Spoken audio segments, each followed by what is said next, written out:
following is a presentation of the ACC Network, an exclusive production of Raycom Sports.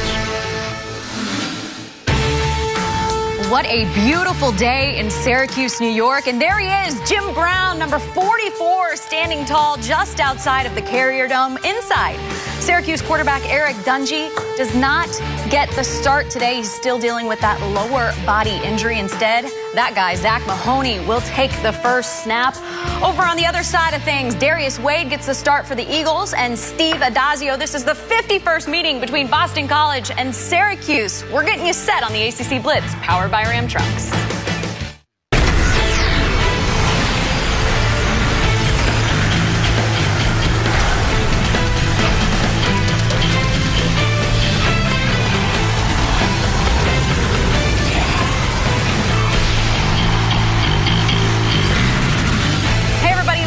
Inside the ACC Blitz, powered by Ram Trucks. I'm Katie Witham, alongside Stan Norfleet and the former coach, Tommy Bowden. And guys, this is the weekend we've all been waiting for. It is rivalry weekend, and I know this is one that always got your blood going, didn't it? Well, I tell you, it's easy from a coaching standpoint, because you don't have to worry about getting their attention. They're hyped up. The only problem you got as a coach, don't let them play the game on Wednesday or Thursday in practice. Make sure you get it right at game time. But it's a great week as a coach, because it's surely your players are excited, and so are your fan base. As a player, you just want to finish. You want to show well, right? These are schools that didn't recruit you, or you got looked over. Everybody in the state is watching if you're playing in one of those 4 games when you got those cross-state rivalries. And you want to end on a good note, because if you're a young guy coming back, I want him to be thinking about how well Stan played all offseason so I can keep that starting job. Kicking off in about 20 minutes, our Mellow Mushroom game of the week, Boston College at Syracuse. And coach, 4 of the last 5 meetings decided by 10 points or less. This one is always a close one. Tell you, watch how these two teams attack the offensive game plan. BC wants to take it inside the hashes with a running attack. Syracuse wants to attack outside the hashes. Boston College has got to stop the forward pass. Syracuse, you better stop the run. In Atlanta, Georgia taking on Georgia Tech, the 112th meeting. A lot on the line for both of these. I smell it, and it's called old-fashioned hate. Listen, Bobby Dodd, where the Jackets play their home games, Taquan Marshall and Kavonte Benson are undefeated. They both rush for 1,000 yards apiece. 58 attempts a game.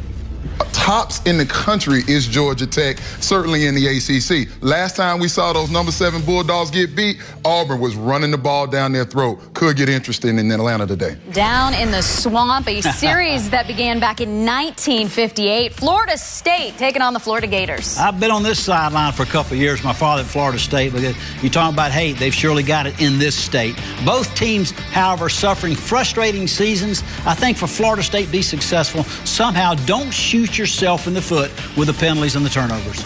In Winston-Salem, the Duke Blue Devils in town taking on Wake Forest. This is the second oldest gridiron series in the ACC. Stan, this one began back in 1889. Yeah, I'm a history guy, but I don't remember that. I hadn't read about that one. But I do expect those 2 guys right there, both quarterbacks of the teams displayed, have got to play extremely well. Now, I would say the guy on the right, John Walford, he's going to finish, if not second, he may even get some first-place votes for most valuable player in the entire conference. John Walford has Wake Forest looking really, really good for Coach Clawson. The Tar Heels taking on the Wolfpack, and Coach, NC State, they've won 7 of the last 10 meetings between these 2 arch rivals. Could North Carolina do it today? They could. They're not going to a bowl game. Therefore, this will be their bowl game. Look for North Carolina to do empty the drawer, as Steve Adazio says at Boston College. For NC State, a little frustrating, losing only 3 of their last 4 games this year. Later tonight in Columbia, it's the Palmetto Bowl. The Tigers have won the last 3 when they face off against South Carolina. How's this one going to go tonight?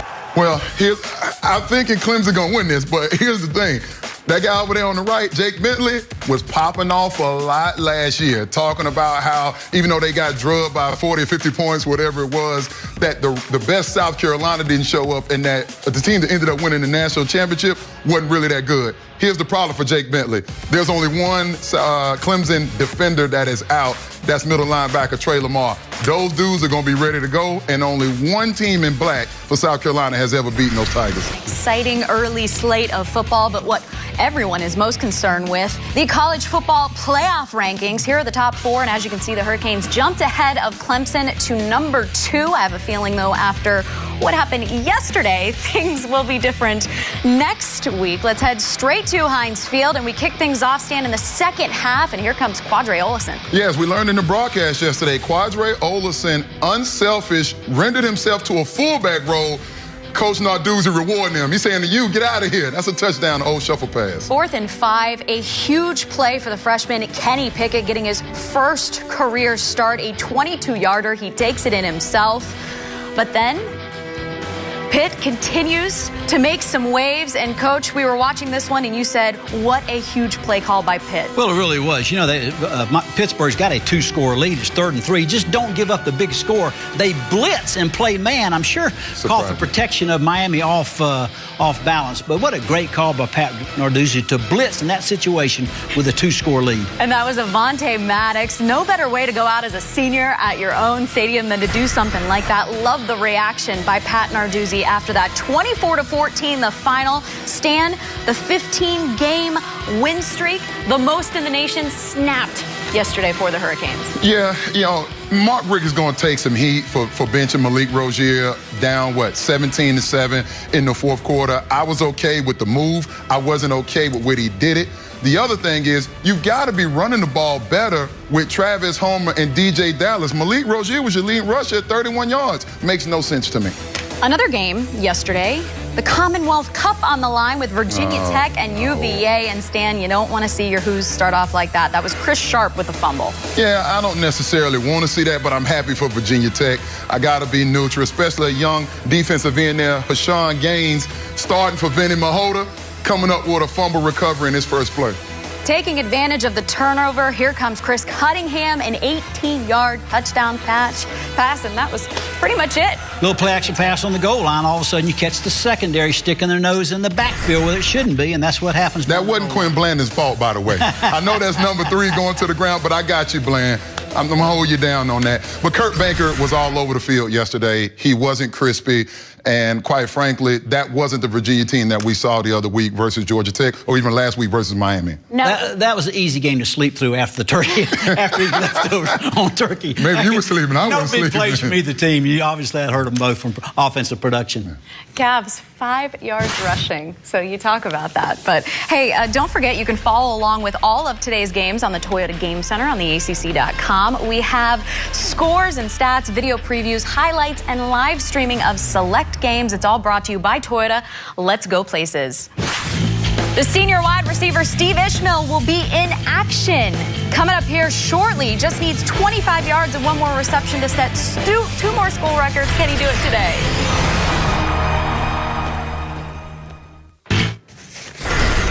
Welcome back. We do it at the beginning of every year, putting these guys in the hot seat, forcing them to pick in week 1. Will these teams make it to a bowl or will they not? Yellow are the ones the guys got correct. Red are what is wrong. White still to be determined. And in a shocking upset, no, we're not talking Pitt Miami yesterday. We're talking about Stan coming out on top, clinching the win this year. I don't know how shocking it is. This was my plan the whole time. Let me infiltrate year 1, learn coaches' tendencies, come up with a game plan to execute, and it worked flawlessly. Giving the young guy encouragement. That's all I'm doing, giving him encouragement. So who let you down, Coach? Well, right now, North Carolina, Pitt, I really thought they had a great chance to come back with bowl games, but didn't do it. Pitt right now, I think just no way with offensive skill. They had Olsen, and I tell you, they had Darren Hall, they had Justin Weah, had Quadre Henderson. I thought that they would, and I thought they had enough to manufacture something on offense. North Carolina just did too many injuries, but a little disappointed. 3 teams still with their fate to be determined. Coach, you have a shot. You can get yourself to within 1, but Stan still has you this year. Better luck next time, guys. All right, it is week 13, the last show for us, the final game of the regular season. So it's time for my professors to hand out some grades. We're going to start with you, Stan, and I know we took everything into consideration, X's and O's, injuries. Let's start with Miami, the Coastal Division champs. Did yesterday affect your grade? Yeah, Miami, I had them at an A+. There's a lot of pressure that comes with, being the anticipated champion in either division. Miami navigated those waters, had a little turbulence there, but they were winning. The fact that they got caught sleeping at the wheel yesterday a little bit, I had to demote them down to an A, but Mark Richt still has his group poised for a potential appearance in the CFP. They'll be in Charlotte next week. For Pittsburgh right now, I really had them a little bit lower than a C. I had them at a D until they had that big upset win versus Miami. Too much skill on offense. I thought they should have scored more points. Still had some quarterback problems and continue to struggle on defense. Virginia Tech B+, says Professor Fleet. And listen, it's not personal, I promise. I'm glad that the program is trending in the right direction. 9 wins on the year, excellent. Thought that you would have some issues. A lot of guys going to play in the NFL. Wasn't sure what that offense was going to look like. Josh Jackson was a pleasant surprise. Congratulations, Bud Foster, Justin Fuente. Virginia, I give them a B. You can slowly see Bronco Mendenhall putting the building blocks together. Not as good as he wants to be on defense. Came through with a really strong offensive passing attack early in the season, but getting to a bowl game was the key, I think, for Virginia this year. Yeah. And people are going to go, what, Stan, are you serious? Somebody told you guys the surprise team of this year in the entire conference was going to be Boston College. And Steve Addazio responded. I knew a guy named A.J. Dillon that was going to ball. Y'all didn't know about it. Only, 8 teams in the ACC have the same or worse record. Congratulations, BC. Syracuse, I give a C. And I think the only way they're going to get higher in C is Dino Babers got to do a better job of recruiting on defense. They really struggle on most of the defensive statistics. He can put an offensive game plan together. We've seen that. But again, it's going to be improvement on defense. C for Syracuse. Let's go up to Carter Finley. This one's kind of simple. B+ for State. You were nationally ranked for the majority of the season. Came up short of some big games. Lost Nyheim Hines there against Notre Dame. Ryan Finley was excellent. Let's just go with a solid B+. North Carolina, I gave a D. Poor Larry Fedor. So many injuries, couldn't overcome it. Then he had to replace his quarterback. Then he had a quarterback injury, continued to struggle on defense. So North Carolina, I give a D and look for them to improve significantly next year, but this year a D. All right, I'm wondering what grade I got, but I'm not going to go there yet. We're going to take a look at the rest of the grades coming up at halftime. A.J. Dillon, what a standout he's been this year. More ACC Blitz coming up after this.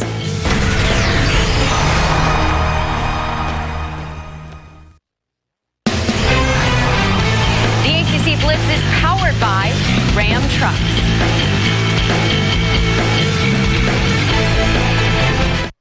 Then on game day, we in Uptown Charlotte, there's a 5K race that people really enjoy, and then Fan Fest in Uptown Charlotte near the stadium all afternoon leading into the game itself. And of course, that's the culmination of not only the weekend but of the year, and crowns the ACC champion. So it's a special occasion. Beginning on Friday and running through the game itself on Saturday night and the crowning of the ACC football champion. Commissioner Schwaffer talking about next Saturday, the ACC championship game between Clemson and Miami in front of a sold-out crowd. It's going to be exciting. It's going to be amazing. The winner of this game the last 4 years has gone on to represent the ACC in the college football playoff. And I think with Miami losing yesterday, the ACC no longer has to worry about getting 2 teams in. I think that heightens the intensity. This is going to be a critical matchup. Fantastic game. Well, let's head to the Carrier Dome where we are moments away from kickoff between Boston College and Syracuse. It is the 51st meeting between these two. Tom Wormy, Dave Archer, and DJ Shockley have the call. Guys, take it away. Thanks, Katie. We've got a great old-fashioned Eastern football rivalry today in the Carrier Dome. BC comes to Syracuse with one of the best freshman running backs in all of the nation, while the Orange counter with 2 of the nation's elite receivers. The ACC Network Game of the Week, presented by Mellow Mushroom. It's the Boston College Eagles, the Syracuse Orange, as they meet for the 51st time in this storied Eastern rivalry. So great to have you with us for our game this afternoon. Tom Wormy along with Dave Archer. DJ Shockley will join us from the sidelines in just a moment. Dave, for the Orange, trying to finish strong, win their 5th game of the season. Boston College is already bowl eligible. They bring a veteran quarterback in Darius Wade to the field today in place of the injured Anthony Brown. Yeah, his 24th game of his career, just his 5th start. But as Tom, you talked about, this is a guy that understands how to facilitate the offense. You'll see him on the bootleg. He does a pretty good job at taking care of the football. But make no mistake and get ready. Buckle your seatbelts. Here comes one of the most talented freshmen in all of the land. This guy is a gigantic running back, 240 pounds, and he runs with attitude. He's going to hit you early and often, and when he does break clean, look out. He's got great speed. He'll put it in the end zone. His last 5 games, he's averaging 181 yards rushing for BC. And he is the second leading rusher in all of the ACC. To the other side of the field in the Syracuse Orange, Eric Dungey, lower leg injury, not available today. So 2 choices. Will it be Mahoney, Dave, or will it be Culpepper? Tom, we're going to see both of them. Zach Mahoney, the senior, will probably play quite a bit. He had a great game a year ago in the last game of the year against Pitt, accounted for 7 touchdowns. We'll also see the youngster. We'll see Rex Culpepper will also get a chance to play today. He's also the roommate of Eric Dungey, so you can bet those guys have been spending time together. But whoever plays quarterback, make sure you get it to one of these 2 guys. Irvin Phillips and Steve Ishmael, all-time leading receivers in Syracuse history. They will catch the football a ton today. Shock, a ton of good talent on the field, and these 2 linebackers for Syracuse are part of it. Yeah, these 2 linebackers epitomize what Syracuse football is all about. You talk about Paris Bennett and Zaire Franklin. Paris Bennett has only had consecutive 100-plus yard tackle seasons. Zaire Franklin is another guy who you talk about as a 3-time captain, only second-time 3-time captain in this Syracuse history. Boston College comes in with a huge run game, and 2 guys are up to the task, is Zaire Franklin and Paris Bennett. Well, you talk about these 2 linebackers, and they are outstanding, but they have struggled to stop the run, and so that will be something they'll have to watch for today, Tom. But first of all, we get a chance to look at Syracuse and who will start at quarterback. The youngster, Rex Culpepper, will start. Mentioned he is Eric Dungey's roommate. They've been working on signals and talking about different situational football. Culpepper has played in 4 games this year, so an opportunity for the youngster to get the start. The redshirt freshman from Stamford, Connecticut. 1st and 10 for the Orange. First series of the game. Quickly to Ishmael. Up near the 25-yard line. They got 3 yards.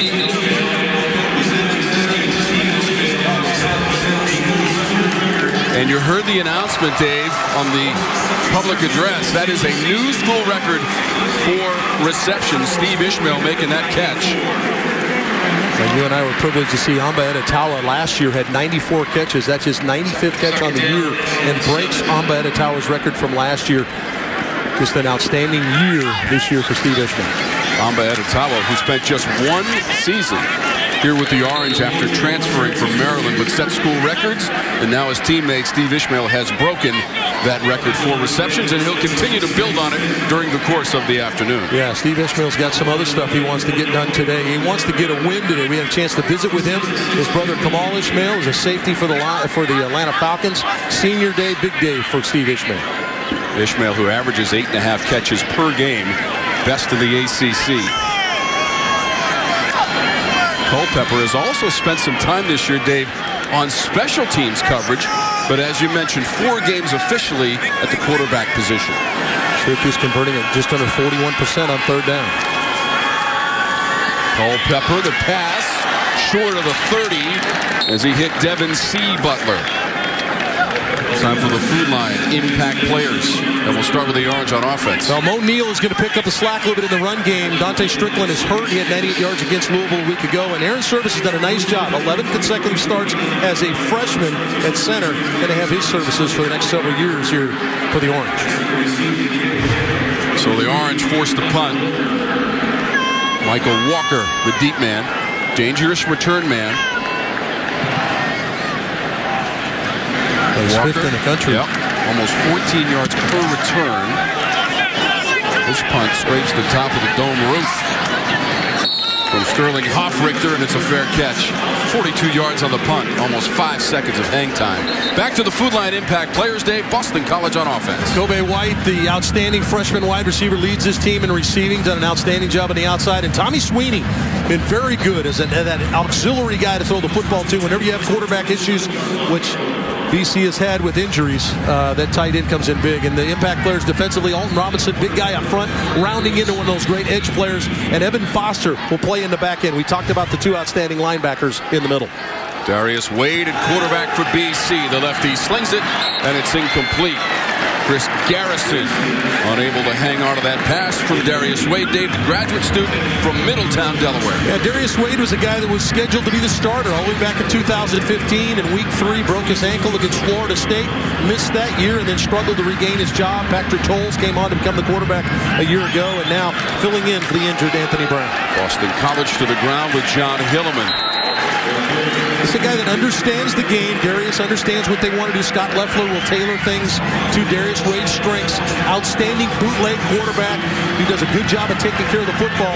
And number one thing he needs to do is hand the ball to big A.J. Dillon. But here on 3rd and long, going to face Ward to throw the ball. Syracuse allows just 29% on 3rd down. 7th best in the nation, but 4th best in the conference. That's how good the defenses are in the ACC in this situation. Wade with the time, lets it go beyond the 40, and it's complete. Kobe White went up to make the catch for Boston College, and it's a 1st down, 20 yards. Boy, good route by Kobe White. He runs the speed out to the outside, and for whatever reason, Christopher Frederick bit on the inside part of that route. Kobe White rolls to the sideline. Excellent throw and catch from Wade to White. Steve Adazio is in his 5th year as the head coach of the Eagles. This is Hilleman. Broke 1 tackle, but then he was dragged down near midfield by number 30, Paris Bennett. Hilleman got 4. Hilleman over 2,100 yards rushing in his career, and those two linebackers, Bennett and Zaire Franklin, are going to have to try to track these two runners, A.J. Dillon and John Hilleman. 2nd and 6, the ball just into Orange territory, beyond the 50 here at Ernie Davis Legends Field.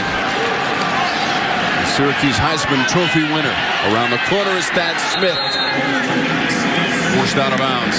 Short gain for Smith, and we're talking about 3rd down. Yeah, very distinctive job for Thad Smith. He's kind of the jet sweep guy. They don't throw the ball much to him at all. In fact, only 1 reception on the year, and that was for a touchdown. So Thad Smith is that guy that they try to run to the perimeter. 3rd and 5 for Boston College, just 10th best in the conference. Kobe White, the freshman, the leading receiver, to the bottom of the screen, number 9.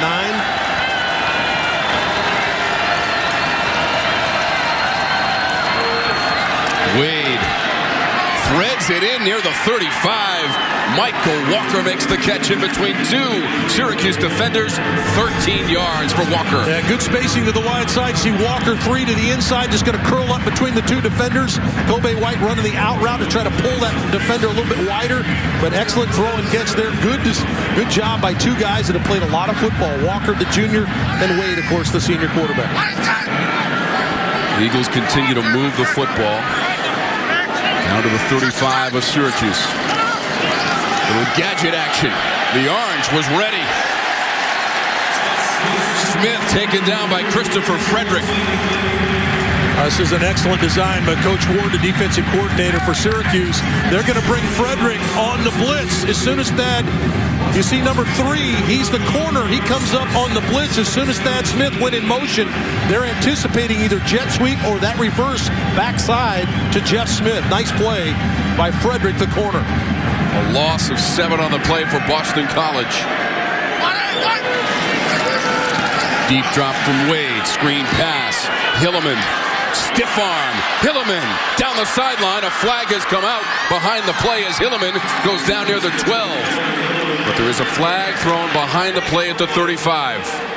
By the time they caught BC in blitz, both backers are coming and nobody accounting for Hilleman in the screen. Foul. Chop block. Offense. 15-yard penalty. 1st down. Boy, Scott Loeffler has the perfect call on here, the offensive coordinator for BC. They catch Syracuse in a double blitz with the 2 linebackers. Let's see if we can find the chop block right in there. There it is. There's the chop block. Hilleman does an excellent job of running. Good stiff arm on Scoot Bradshaw right there. But the illegal block is going to bring it all the way back to the demise. Steve Adazio chatting on that headphone. Wade again. Complete near midfield. Travis Levy made the catch for 5 yards. Time for our Carolina Ford Keys to the game with Dave Archer. Oh, coming in, we think BC wants to use that old school football. They want to bludgeon you with the run game, shorten the game, try to keep their offense on the field, and keep Syracuse's high-powered offense off the field. And Syracuse has been pretty good in the second half all year long. Not so good in the first half. Need to start a little bit faster. Play that second half to start the game. Eagles 2 for 2 on third down, but this is 3rd and 20 for Darius Wade. Surveys the football field, has some open space for his receiver Walker, spins his way to the 30, and he's going to come up 5 yards short of a first down needed to get to the 25 of the Orange. They got 15 yards, and Bennett made the tackle. Well, and what you did, Tom, with that completion is you now put it in a position where Steve Adazio can go for it on 4th down. They had a field goal, potentially a long field goal, or now at 4th and 5, you'll consider going, which they'll do. They'll keep their offense on the field here. Boston College 10 of 23 on the season for Coach Adazio on 4th down. It is 4th and 5 for the Eagles. Wade to his left on a line incomplete. White makes the catch. First down, Boston College. Well, the leading receiver, Kobe White, the freshman, just going to run the comeback on the outside. Good, gets bump and run coverage in Frederick. Well thrown ball by Wade on that outside shoulder. Doing an excellent job of taking care of the ball. We talked to the coaches this week. Talked to Scott Loeffler. He talked about how Wade understands what they're doing. Does a great job of taking care of the ball. Dillon, the running back. Bust through the line. A.J. Dillon to the end zone for Boston College. A 22-yard touchdown run from the freshman. Well, this is a BC team, Tom, that kind of set the run game up by throwing the ball. Came out throwing on first down. They didn't complete it. But Wade has been so effective in the passing game. They were able to catch Syracuse crowding the line of scrimmage and then give it to the big guy, and he's going to run through the arm tackle. You're not bringing that guy down. He's got tree trunks for legs. First carry of the game for Dillon, Dave, and he takes it to the end zone. We thought we'd see the sledgehammer. We thought we'd see him early, but it was late, and he pounded it in the end zone. It's BC early.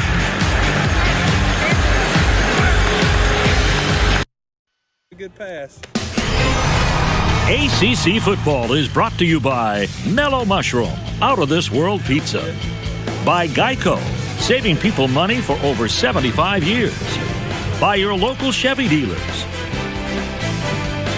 By Dish. And by Haviland Motor Oil, official motor oil of the ACC. Keep going. Tailgating and frying up the turkey here in Central New York. Wow. Hope everybody had a fantastic Thanksgiving. And we're so glad that you've joined us this afternoon for college football. How'd that guy get your robe, Tom? Those are abundantly available up here in this part of the country, Dave. All right, Dave, here we go. Here's our drive summary. Brought to you by Lending Tree. When banks compete, you win. Well, an outstanding drive, and really it was Darius Wade throwing the football. And shock, I think this Syracuse team thought that BC was going to come out and run it on them. They came out and threw the ball on them. I thought they did a good job, too, of using tempo. They also was at the line of scrimmage, trying to make some things happen early. They mixed the run and pass. Very, very good drive to start the game for BC. That'll go out of bounds on the kickoff.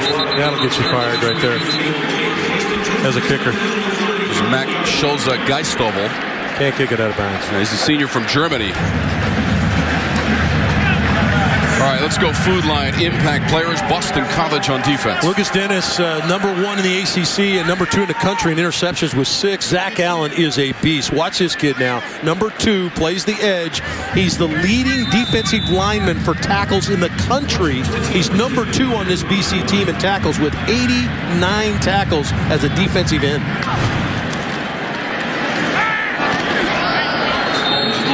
Harold Landry not available today. Defensive end for Boston College. That's a 5-yard pickup.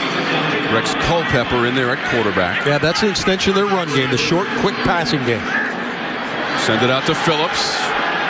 Cut down just beyond the 40 for Phillips by Ty Schwab. Well, there's the leading tackler for BC, Ty Schwab. Number 10, the linebacker, comes across and makes the play. So now a third down conversion situation again for the young quarterback.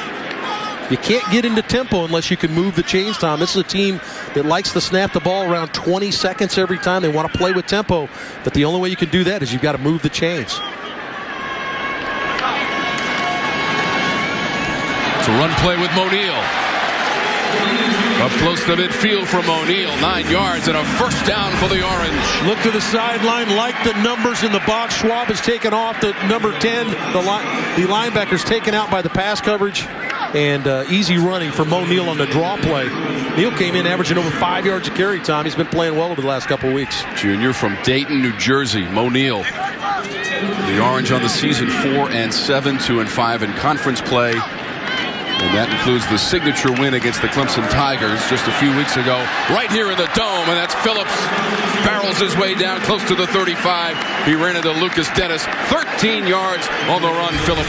And the jet sweep in just his 8th carry of the year. Phillips has been more about catching the ball down the field, but they use his great speed here on the jet sweep. He's able to get to the corner. O'Neal out in front with the block, and another first down for Syracuse. Phillips, who averages over 7 receptions per game. Phillips and Ishmael are in the slot to the top of your screen. Number 3 and number 8, the top receivers in Syracuse history. Pass complete. Center of the field. Pulling away. Ishmael. Touchdown. Syracuse.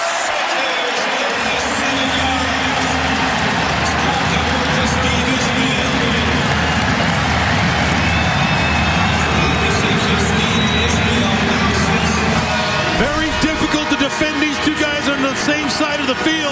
Ishmael is going to come underneath of really what essentially was a pick by Irv Phillips. Now, he didn't do anything illegal. He just went up the field and kind of cluttered and muddied the water a little bit for the defenders.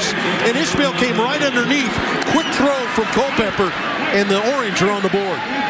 First TD pass of his career for Culpepper, 37 yards to Ishmael. And we're all tied, 7-all in the Dome. The headliners have shown up. A.J. Dillon has a touchdown. Steve Ishmael's on the board. We're tied.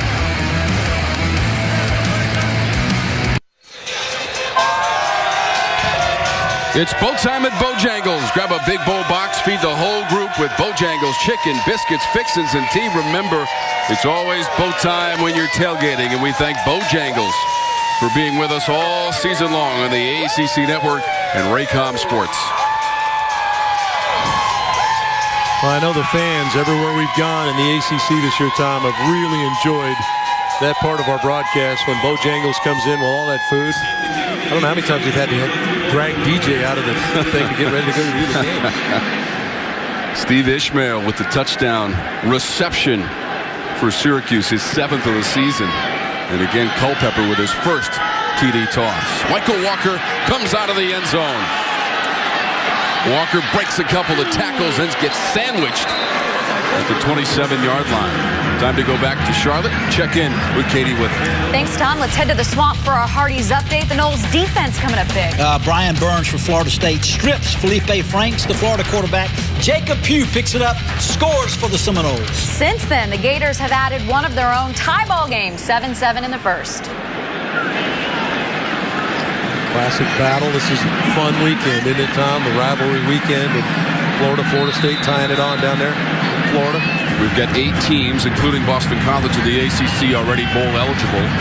Georgia Tech and Duke can join them. Florida State needs to beat Florida, and then they'll play Louisiana Monroe next Saturday. Play action from Wade, got rid of it. It's complete. Garrison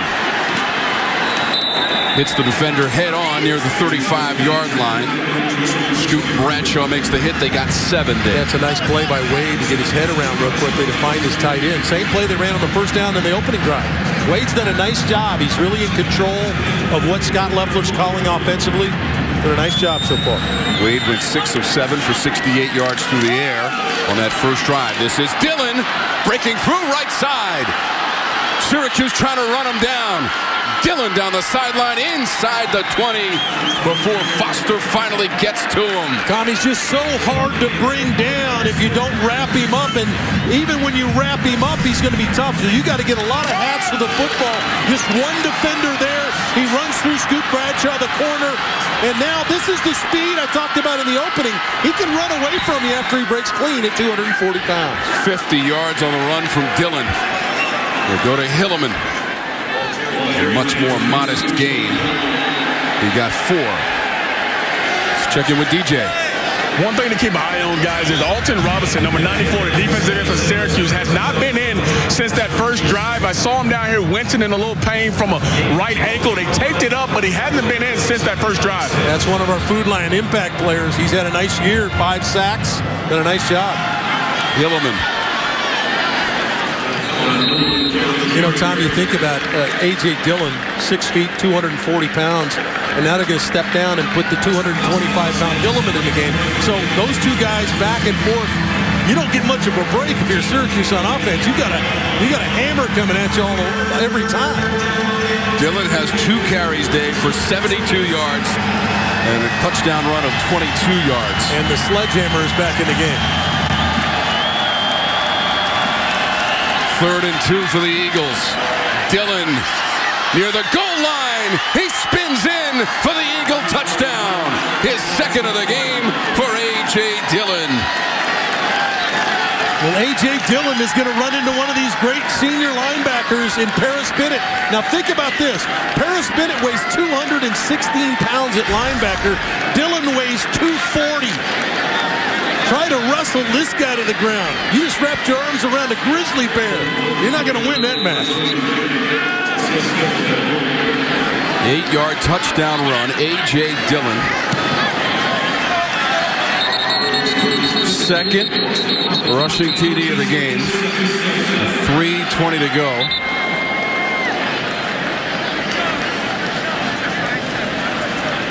Offside. Yeah, there was a flag that was against Syracuse.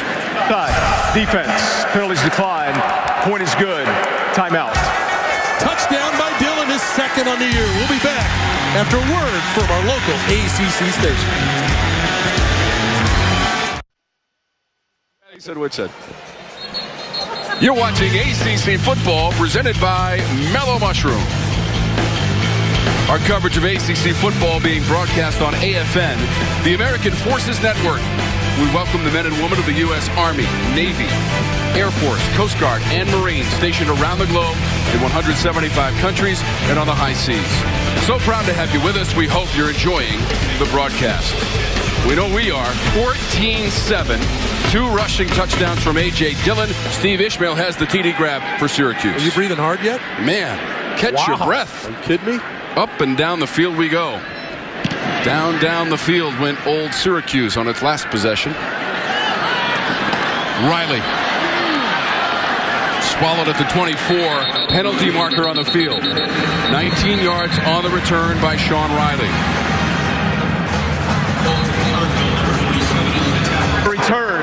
Illegal block in the back. Number 3. Return team. Half the distance to the goal. First down. Stuart Mullen's our referee, and we're going back to Charlotte. For our Hardy's update, let's head out to Lexington. Louisville on top 17-7, but Stan, it's rivalry week. Things already getting a little spicy in Kentucky. Yeah, that's Lamar Jackson doing his normal zone read, but then he got a little tested. Lamar, I know you added some weight in the offseason, but Jordan James is a linebacker. He's got you folded up. Get out of there, Lamar. Jordan James is going to get that scholarship taken if he damages that board. That's valuable property right there. Just seconds to go in the first quarter. Cards on top 17-7. Bluegrass rivalry, another one of those good ones. I can't wait to hear Stan's comments at halftime about what happened to his team, Virginia Tech. Virginia Tech with a 14-0 win against Virginia. Our 1st and 10 line presented by Cookout, serving fresh char-grilled hamburgers and 40 fancy milkshakes. That game in Blacksburg was last night. Hokies beating the Cavs 10-0. 14 straight wins in the series of the Commonwealth Cup for Virginia Tech as Mo Neal got the carry, no yards. Well, Eric Dungy standing along the sideline, and Tom, wherever we go, coaches talk, opposing coaches talk about how good this guy is. Now, got another year of eligibility. He has an ankle injury. He won't be back till next year. But we had a chance, DJ Shockman had a chance to talk to Eric before the game. He's excited about the opportunity to come back next year and try to tie it up the right way his senior year. But guy holds 11 school records here, and he's got nothing but NFL written all over him. Culpepper. Receiver and defender got tangled up, and a flag comes out. In fact, there's two of them, Dave. Torres is the guy clapping the corner. Phillips was the Syracuse receiver. Pass interference, number 3, offense. He was right. Half the distance to the goal. Second down. Tajamir Torres is the corner, the guy playing in the slot. And Phillips runs into the back. That kind of looked like a no call. I don't know.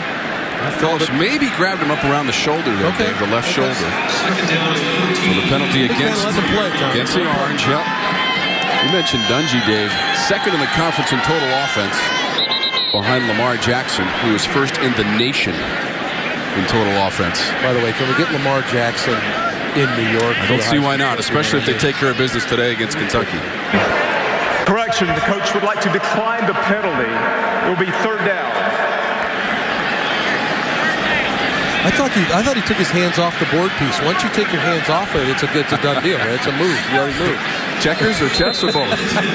No, I think it's a good decision. You go back to 3rd and 10. You got 1 down to get him off the field as opposed to 2 downs getting him off the field in 2nd and 15.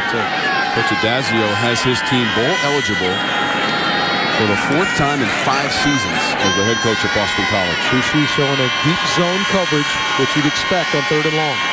1 for 2 on 3rd down. That pass in traffic, but caught. Ishmael up past the 30. Well, when in doubt, throw it where number 8 and number 3 are, because they were both in the area. Good job by Culpepper to stand in. Allen drills him as he lets it go. But Phillips and Ishmael are in the same spot, the 2 best they had. 24 yards on the previous play. Sling it out close to the 35-yard line with Sean Riley for 3 yards. Tajamir Torres on the tackle. DJ, this was the tempo that I think Syracuse wanted to get to, but they got to get first downs to make it happen. You're right. You got to move the chains, but did a good job of getting that completion there. And I thought BC showed their hand too fast to show cover 2. And you can see the offensive coordinator, Coach Lewis, he automatically knew where to go with the football. He looked right at Ishmael. As soon as they got out and went to cover 2, and obviously you saw the big play. Phillips trying to gain the 40, but can't do it. That's Phillips' second carry, Tom. Mentioned came in and only carried it 7 times all year. So Phillips, a big part of what they're trying to do in the ground right now, trying to run to the perimeter of this big, strong BC defense. 3rd down presents itself to the Orange. 3rd and 3, trailing by 7.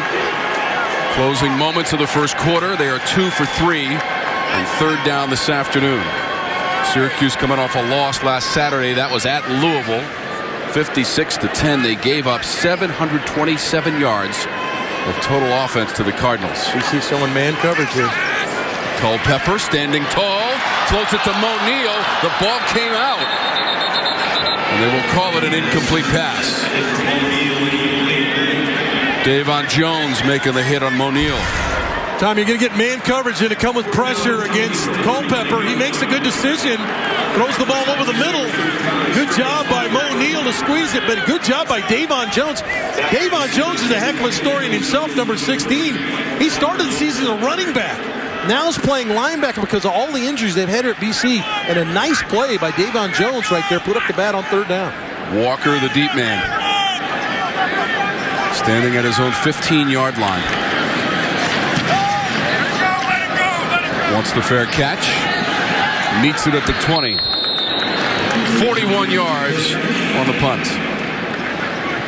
Time to go around the ACC. Dave, it's presented by Mattress Firm. What happened last night with the Panthers and the Canes? A shocker at Heinz Field as Pitt came ready to play and took care of Miami. So Miami goes down. And then, of course, last night, Virginia and Virginia Tech in their rivalry. And Virginia Tech won for the 14th time in a row.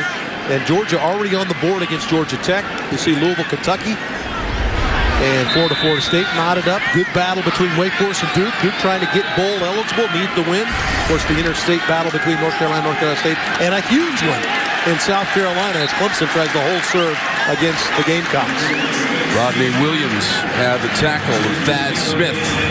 Loss of 1. Now we're down to 30 seconds to go in the first quarter from the Carrier Dome. Home of Syracuse football since 1980. BC going no huddle, so kind of playing into the hands of Syracuse a little bit with the tempo. Dillon angling his way up to the 25-yard line. He's got a couple of TD runs in this first quarter. 5 yards on the run by Dillon, and that could be the last play of the quarter. Let's see what the Eagles do.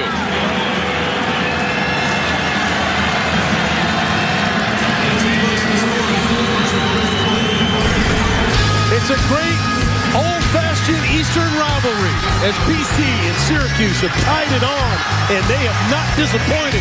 Get ready for the second quarter.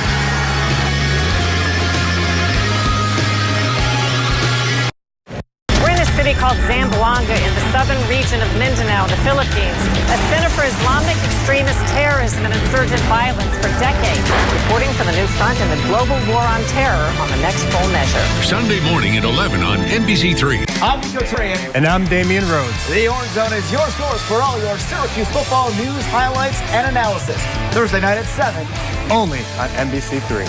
The Orange Zone is presented by Fusillo Hyundai of Syracuse. With Boston College leading Syracuse 14-7, it's our first quarter stats brought to you by Tums. Well, Tom, both defenses trying to just hold on. 8.7 yards for BC on per play, and Syracuse 7.4 yards. That is tough.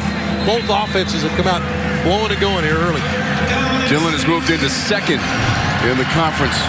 Total rushing touchdowns with his 2 this afternoon. 3 for 4 on third down for the Eagles.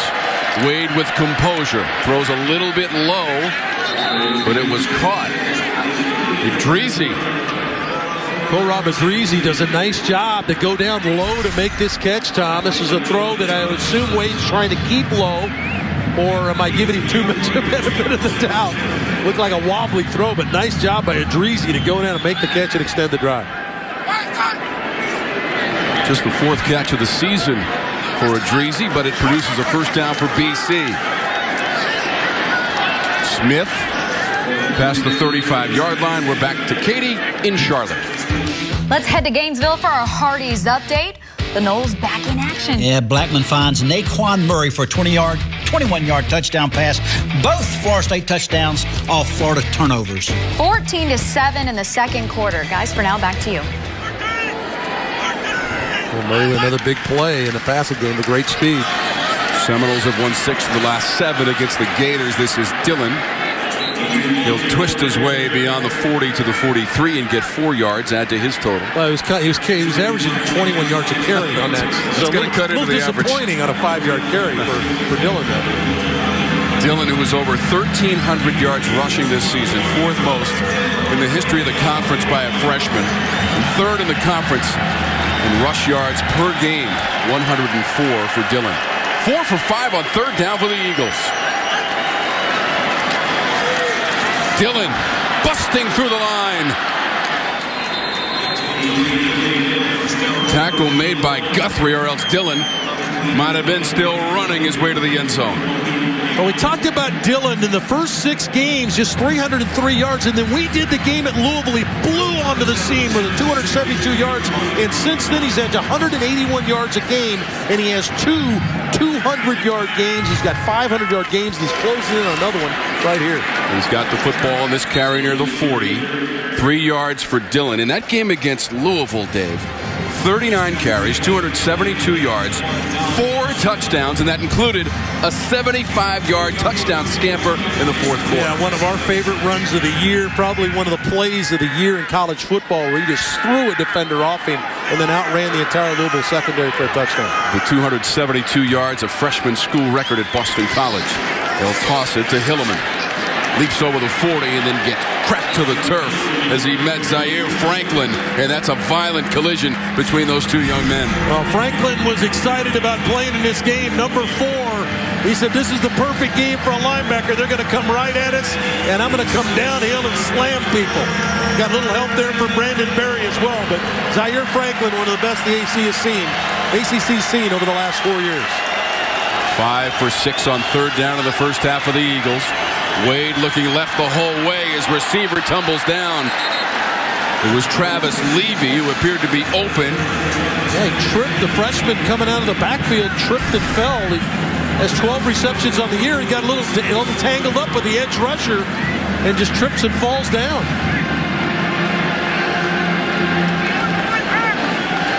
But no hesitation from Steve Adazio as he's going to keep his offense on the field. They made their attempted fourth down in the first quarter. It led to a touchdown. Kobe White at the bottom of the screen, the leading receiver. 4th and 4 for Boston College. From the 37 of the Orange. Wade lets it fly, and it's incomplete. He's trying to connect with White, but he was well defended. Boy, and he got great pressure. Paris Bennett came with some serious pressure off the edge. They needed to stop. They got it. Syracuse with the ball when we come back. ACC football is brought to you by Food Lion, raising standards without raising prices. How refreshing. By your Carolina Ford dealers. By Geico, saving people money for over 75 years. By Mattress Firm. And by Bojangles. It's bow time. The statues of the legends, Brown, Little, and the Heisman Trophy winner Davis, all wearing the number 44 of the Syracuse Orange. Phillips got away. Up to the 40, close to it for Phillips before he gets wrangled out of bounds. They'll mark him at the 39. Davon Jones makes the tackle. After all that, just 3 for Phillips. Well, Culpepper's going to get out in front, number 15, try to help out on the block. Does enough to get into the defender Wyatt Ray there. And did enough for Phillips to get up the field for a first down game. Redshirt freshman Rex Culpepper, first start of the season for an injured Eric Dungy. Culpepper was 8 of 19 for 89 yards passing last week in the loss at Louisville. Has to improvise and throws it into the turf near the 40. Zach Allen providing pressure. Well, Allen does an excellent job of pressuring on the bootleg play, and Schwab, the linebacker, is going to take away the throw to the back in the flat. That was the tight end, I'm sorry. But Allen, excellent job, comes in with the 11.5 tackles for loss. Harold Landry out, the All-American. It's really fallen in the lap of Zach Allen and Wyatt Ray to pressure the quarterback. Sorry, Dungy there looking on. He's helped both quarterbacks all week long in their preparation. He's been out for the last couple of weeks and been very much a part of helping Rex Culpepper, their roommates. Culpepper 7 of 10, but he's missed his last 3. This one is good near the 45-yard line, very close to first down yardage to Steve Ishmael, and the chains are moving for the Orange on the catch by Ishmael. This is the part of Ishmael's game that didn't get talked about enough. He's a physical guy now, big receiver on the outside, but tough to bring down. Does an excellent job of running through the tackle there. He was short of the first down when he caught the ball, broke the tackle, and moved the chains for Syracuse. 4th catch for Ishmael. Now up to 212 career receptions. That is second most behind this man, Irvin Phillips. Tries to ram his way into Boston College territory. And he got 3. Steve Ishmael is now the all-time leader, Tom, in yards here, passing his hero, Marvin Harrison. Marvin Harrison wore 8 here as well. Kind of patterned his game off, and talked to DJ Shockley as we worked through this. Pretty interesting. Shockley, he learned about Marvin Harrison on Madden football. Yeah, that was pretty funny when we talked to him about how he knew about a guy who says his idol is through Madden and playing the video games. You hear about it all the time. These guys finding ways to do it, and he loves Marvin Harrison. But the funny part about it was he plays with him in Madden. Now he has a huge stat over him now, leading. I got to be honest, I was excited, Shock, that he said Marvin Harrison, because one of the great receivers in NFL history, and certainly here. But he didn't see him. He saw him on Madden. I was a little disappointed in that. But, hey, however you can find your heroes, you find them. And he certainly lived up to the billing. Steve Ishmael this year taking over for Amba Adetawa. 3rd and 4 for the Orange. 3 for 5 in this situation in the game. Neal, the back to the left of Culpepper. They'll give it to him, and he gets hit hard. Hamp Cheevers came up to make the stop and read it well on the pitch. Well, Cheevers has been forced into action because the injury to Karen Moore but a big hit by Cheevers. Cameron Moore is injured. Cheevers has played that corner spot the last couple weeks and has stepped up big, and that's a big hit. He read the option play immediately. He was in charge of the pitch back. He took care of business. So Walker, the deep man now at his 10, as BC stops him on third down.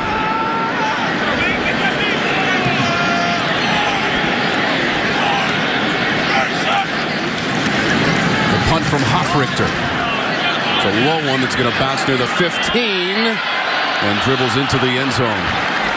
49 yards on the punt from Hoffrichter. Senior day for the Orange and Irvin Phillips. 15 seniors honored, including Steve Ishmael, Zach Mahoney. What an emotional day for these players, including the three-time captain, Zaire Franklin.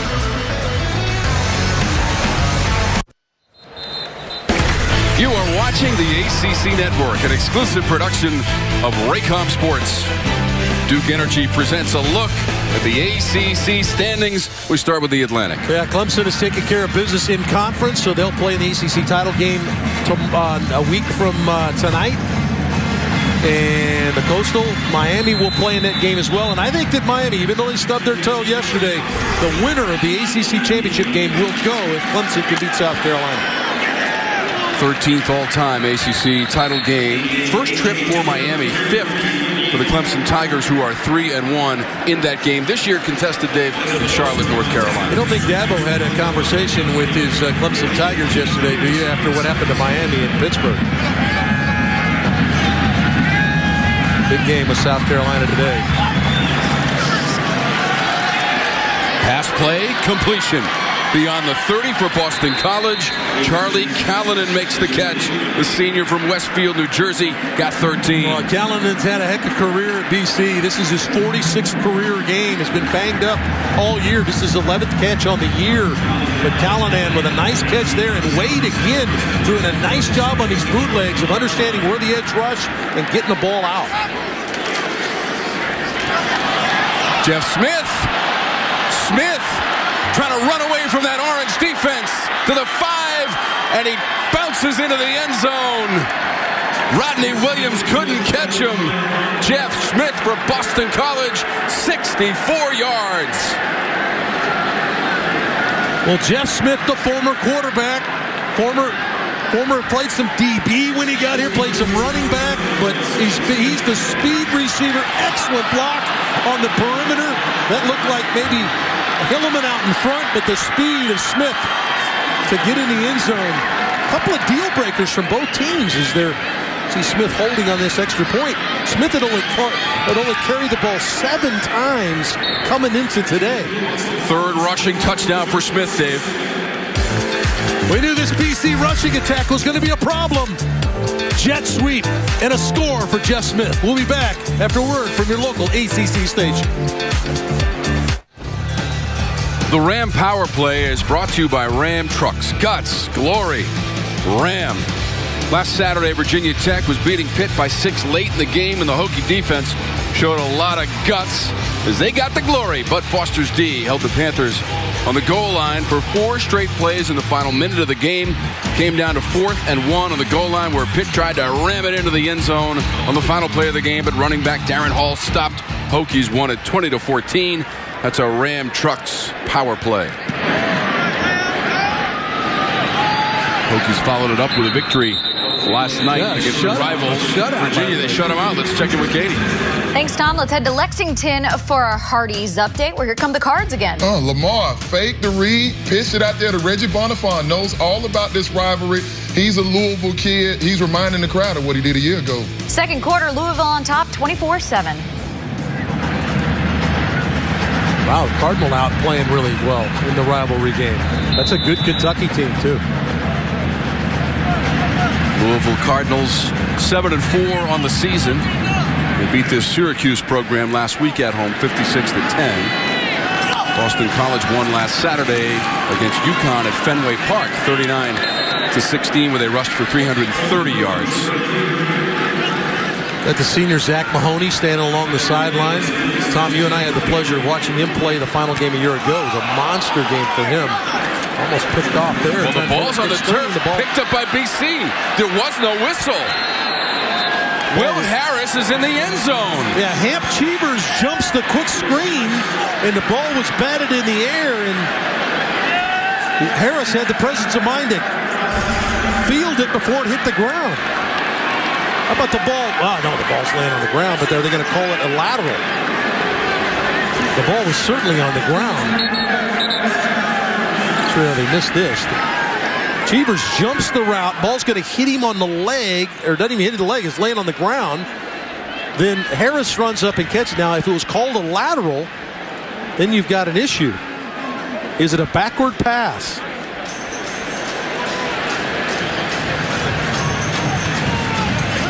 It certainly looks pretty close to being the backward pass. Remember, called a backward pass or fumble on the field.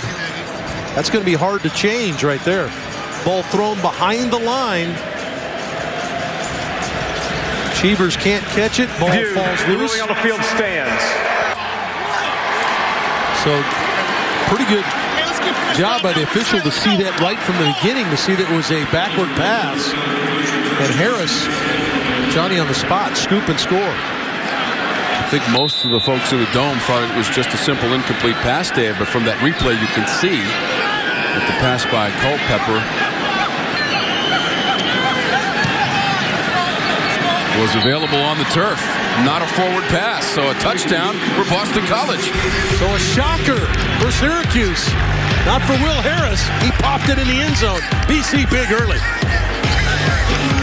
After a huge play by Will Harris, he scoops up a backward pass from Rex Culpepper and races into the end zone. And really kind of a shocked feeling here in the stands for the Syracuse Orange faithful.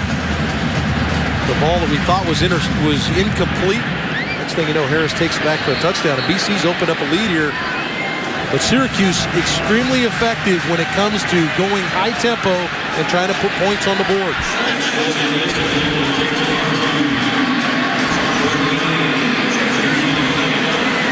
Riley will be the deep man for the Orange. Dino Baber's second year as the head coach for Syracuse. Great visit with the coach yesterday in his offices, but he's got a large hole to dig out of here in the first half after Boston College, as Dave mentioned, 23 seconds between TDs for BC. Jeff Smith, and then a return by Harris of 30 yards on the fumble by the Orange. There will be no return. Harris already had 2 fumble recoveries, Dave, and he took one in for a touchdown. How about Boston College? Yeah, BC has made the explosive plays. Dillon, the big back, early, runs through the arm tackle. Then another play where you're trying to wrap your arms around him. It's not going to get that done. Here's the great speed of Jeff Smith as he races down the sideline for the touchdown. And then really the one that was a shocker here to the crowd as Harris picks up the backward pass and races for a touchdown. And BC leads 28-7. Moneal gets the carry, short yardage. Trying to help their young quarterback out with some semblance of a run game, but that's where the strength of this BC defense is in their defensive line. Noah Merritt. There's Dillon. He's run the ball pretty effectively. I'd say he carries 110 qualifies for that. But Smith and Merritt in the interior, Zach Allen on the edge. This is a really good BC defense, stout. 2nd and 8 for Syracuse. Culpepper. Ishmael. Just shy of the 40. And that's what you're going to have to do, Tom, is you got to get back to your best guys. And Ishmael and Irvin Phillips are those guys. You got to get the football to those two players as much as you can. Nice job there by Culpepper. 5th catch for Ishmael. 12 yards, first down. Culpepper going deep. Ishmael runs under it. Ishmael down the sideline, and he's got the catch inside the 15. Well, heck of a throw by the young quarterback here, not to throw the ball out of bounds. This is one when you got a guy along the sideline, you can spin out of bounds, but a nice throw along the sideline on the fade route, and Ishmael gets the NFL 2 feet down. What a catch over the shoulder by Ishmael. Orange on the move. Culpepper to the end zone. It's a touchdown. Irvin Phillips for Syracuse.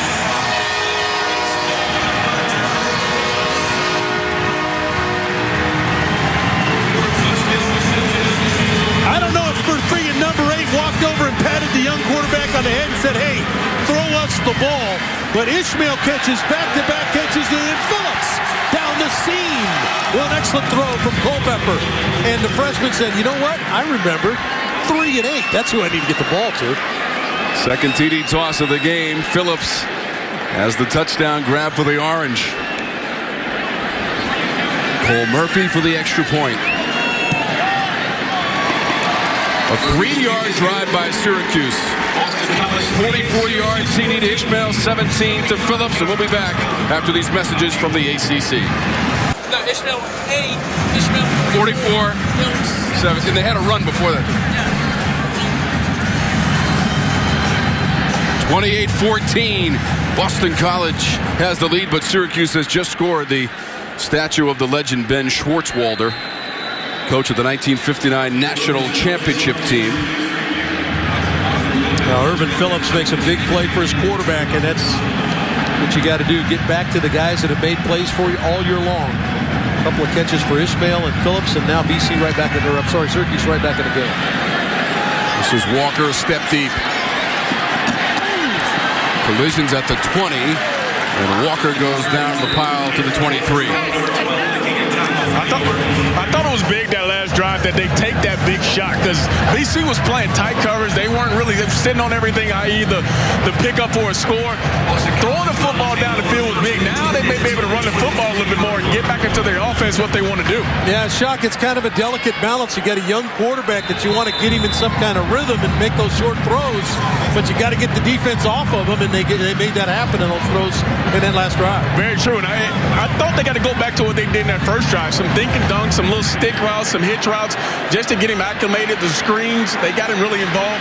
Maybe he'll have some more confidence now that he hits some big throws. I know one thing, he needs to throw the ball number 3 and number 8. Dillon going nowhere. He's going to lose 3 yards on the play, Dave. Well, the first time we've seen A.J. Dillon collision on his side of the line of scrimmage. Excellent job by Syracuse up front. You can bet Zaire Franklin, number 4, said, okay, boys, we got to rally up here defensively. You see Franklin in on the play. They've got to get the big sledgehammer tackle. 2nd and 13. Wade, pass complete. Martin, first down and more. Tom, it's amazing the influence of the fake to the back, because BC has gotten a ton of yardage out of this boot play. We saw it against Louisville. Louisville couldn't defend it either. A lot of resources being dedicated to try to stop the big back, and Wade's coming out that backside and finding his tight end. Dave, you're talking about that win at Louisville, October 14th for Boston College. They won it 45-42 on a last-second field goal. Is the ball out? The fans are reacting to it, and the Orange has the football. Thad Smith fumbled and covered by Syracuse. It looked like Christopher Frederick, the corner, was involved, Tom. Trying to find the actual number. Yeah, Frederick's going to come in and strip it out the corner. And Guthrie, number 41, I believe, is the defender that gets on the ball. Good job by Frederick, the corner, to strip the ball out. Remember, they've gotten beaten the last series on the jet sweep. Does do a nice job of staying at home this time. And a good combination tackle, and Guthrie forces the turnover and a short field opportunity here and now for Syracuse. They get right back to throwing the ball to Ishmael and Irvin. O'Neal the back, he's been solid, but I don't think he screens. Heard DJ talk about some of the short throws. You see they're playing at depth. The corners are playing off. You've got the quick game. Whistle stops play. Offense. 5-yard penalty. First down. I think Dino Babers called timeout, and I think he's going to get credit for it. Yeah, he had called timeout. The side judge, he had called it, and the side judge had not acknowledged it. But Dino saw that the clock was running down. He burns a timeout. Syracuse called their first timeout of the half. So there will be no penalty against the Orange. Dino Babers, second-year head coach and one of the legends of this program. Dick McPherson passing away over the summer. Head coach from 1981 to 1990. How about 1987, what they did, Dave? 11-0-1, made it to the Sugar Bowl for Coach Mack. He's a Hall of Famer here at Syracuse. And the players are wearing a patch just like that. That logo on the field for Coach Mack, and the players have it on their jerseys as well. Dick McPherson. There's great tradition here at Syracuse for football. We've shown you the statues of the great players, and Coach Dick McPherson, a big part of the great tradition of football here at Syracuse. Mo Neal to the 40-yard line. And Neal picks up 8. Dave, Boston College scored touchdowns 23 seconds apart, but it's been all orange since then. Yeah, and part of what they're getting out of the run game now, this is a mix-up. They want to throw it, but a byproduct of throwing the ball down the field, as Shock talked about, is you loosen the defense up a little bit, and now the draw play hits them for 8. Now you've got the quarterback run game involved here as they look to the sideline, trying to match up. What does the box look like?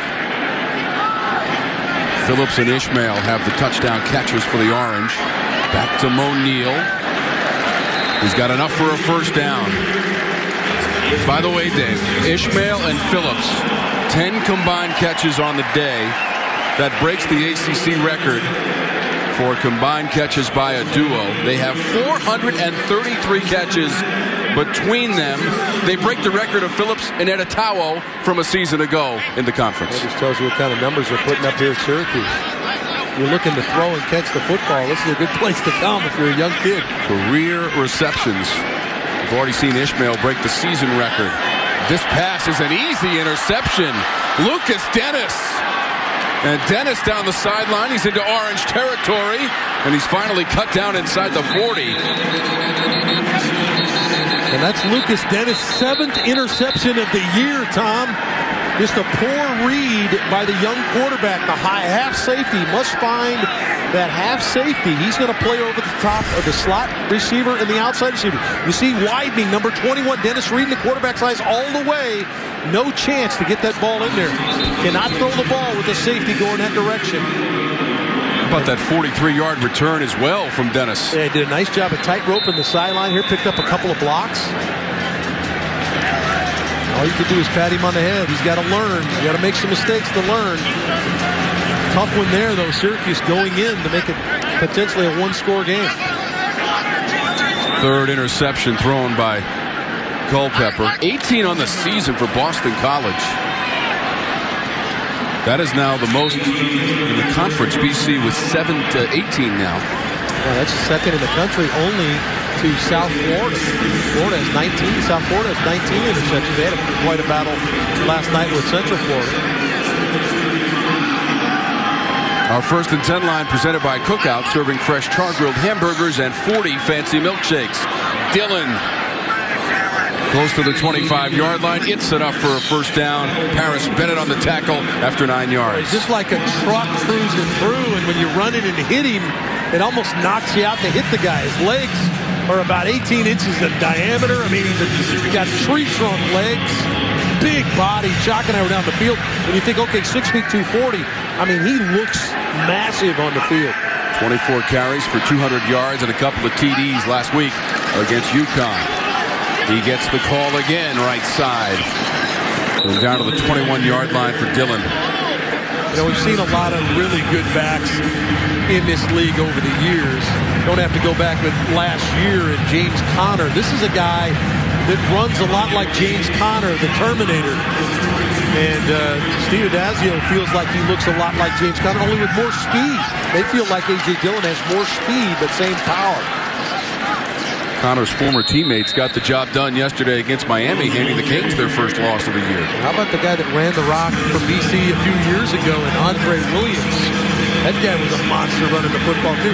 Jacques, this guy's fun watching to run the ball. He is fun. When I had a chance to talk to him earlier this week, I said, what's the toughest part about what happened at the beginning of the year to now? He says, I understand the game mentally more than I did at the beginning of the season, where the O-line is going, where my cuts are going to be, and things have slowed down from the beginning of the season until now. Shock, it was 3rd and 2, and I don't know if he got it. Stopped right at the 20 and stopped cold. Boy, got a stalemate at the line of scrimmage in Syracuse defensive front, and no place for the big back to go. You see that? A stalemate at the front wall. Excellent job up front by Syracuse. Coleman and Berry in there for the Orange. 1 for 2 on 4th down. They're going again, Dave. That big McKinley Williams in there, 300 pounds, that defensive front. Procedure potentially by... Timeout. Syracuse, their second. Syracuse takes a timeout. We'll be back after these messages from the Atlantic Coast Conference. Back inside the dome, Coach Babers just called his second timeout to stop the clock, Dave. All right, you're playing man coverage. You got to lock on man coverage and commit 8 or 9 to stop the run. Will BC concede and say, okay, we can't pick this up on the ground and let Wade throw the ball? Dillon out of the game, Hilliman the running back.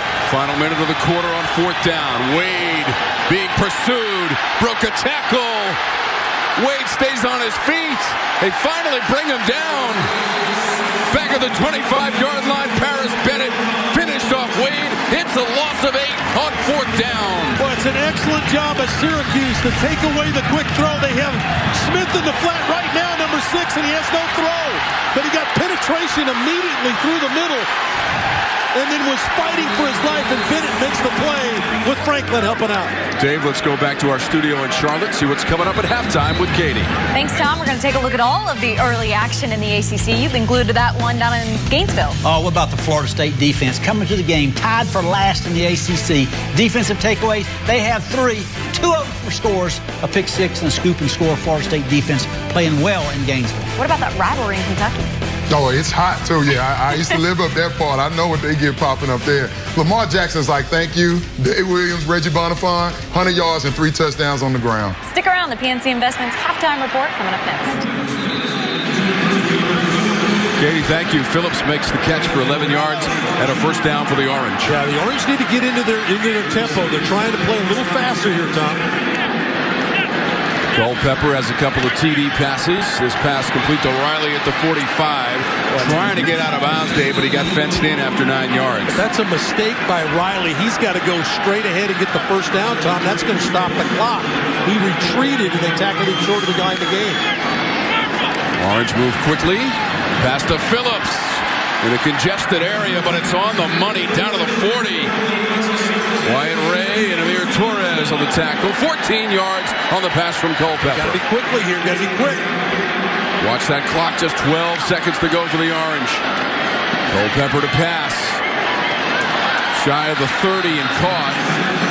Phillips makes the catch for 8 yards. The Orange does have 1 timeout to utilize. They're going to have to do it now with just 5 seconds to go in the half.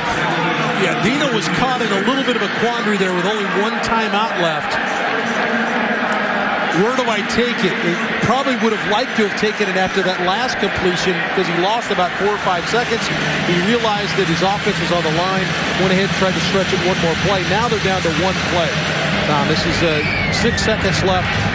You might try to throw the quick out if you're trying to get 3. I would imagine that BC and Shaq, when you start talking about defending this type of play, you're talking about defending the sideline with your corners, not allowing them to get out of bounds. Yeah, you can't allow them to get to the out of bounds. Obviously, they want to pick up a couple more yards, but they did a good job of keeping him out of bounds and making sure that clock kept running and force them to call the timeout. Well, and what they've decided to do, Shaq, is they know we're thinking along the same lines they are. They can't be tackled in bounds.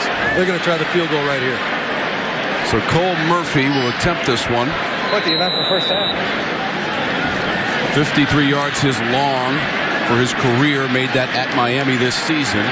Is from 50 yards away from Murphy.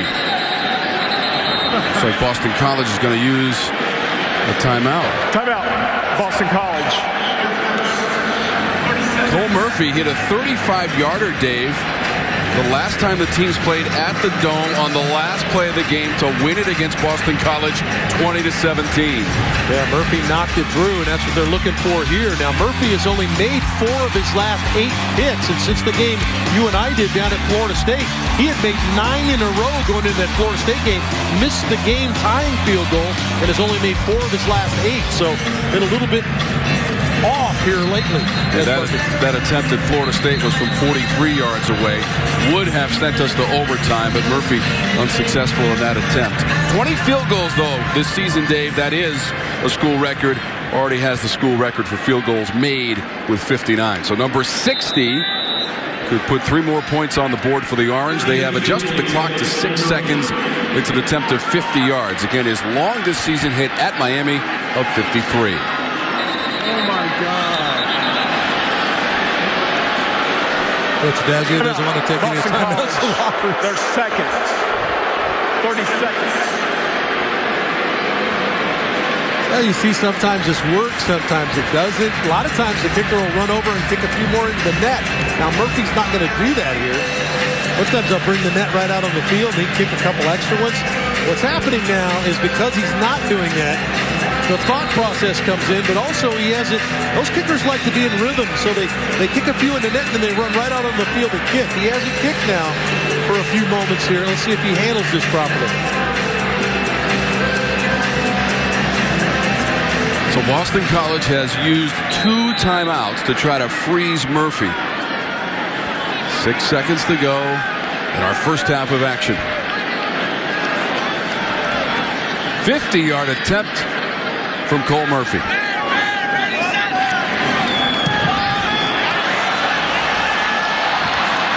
The senior misses that one off to the left. And that will be the final play of the first half. So Boston College takes the 14-point lead to the locker room. Syracuse came back with a late TD on a pass to Irvin Phillips of 17 yards on a 4-play drive as they marched it down the field. But it'll be BC with the advantage to the locker room here at the Carrier Dome. Certainly looked like Syracuse settled down a little bit defensive there in the second quarter. But let's go down to DJ. He's with Coach Adazio. Coach, you had 202 yards in the first half running the football. I know that's what you want to do. What was the key to that success in the first half? I think the line did a great job up front. They're bringing a lot of pressure. We're picking the pressure up on the tracks and creating seams in the defense. I know this is an ebb and flow game, the rivalry game, all the emotion of it. What's the message to your team for this last 30 minutes to finish this ball game? 30 minutes of football, man. All we got. All in together, all battling for each other, loving on each other, take care of each other, bring the best out of each other. All right, Coach. Thank you. Have a good second half. Appreciate it. Boston College dominated that first half, 28-14, but the seniors of Syracuse will not let them go away. Katie, take it away. Thank you very much, DJ. 18 seniors for the Orange today. And let's start with Syracuse. Stan, what have you seen through the first 2? Listen, I had no idea who Rex Culpepper was coming into this game. He's a freshman, getting his first career start. I didn't think Syracuse could compete without Eric Dungy. The last couple weeks hadn't gone so well.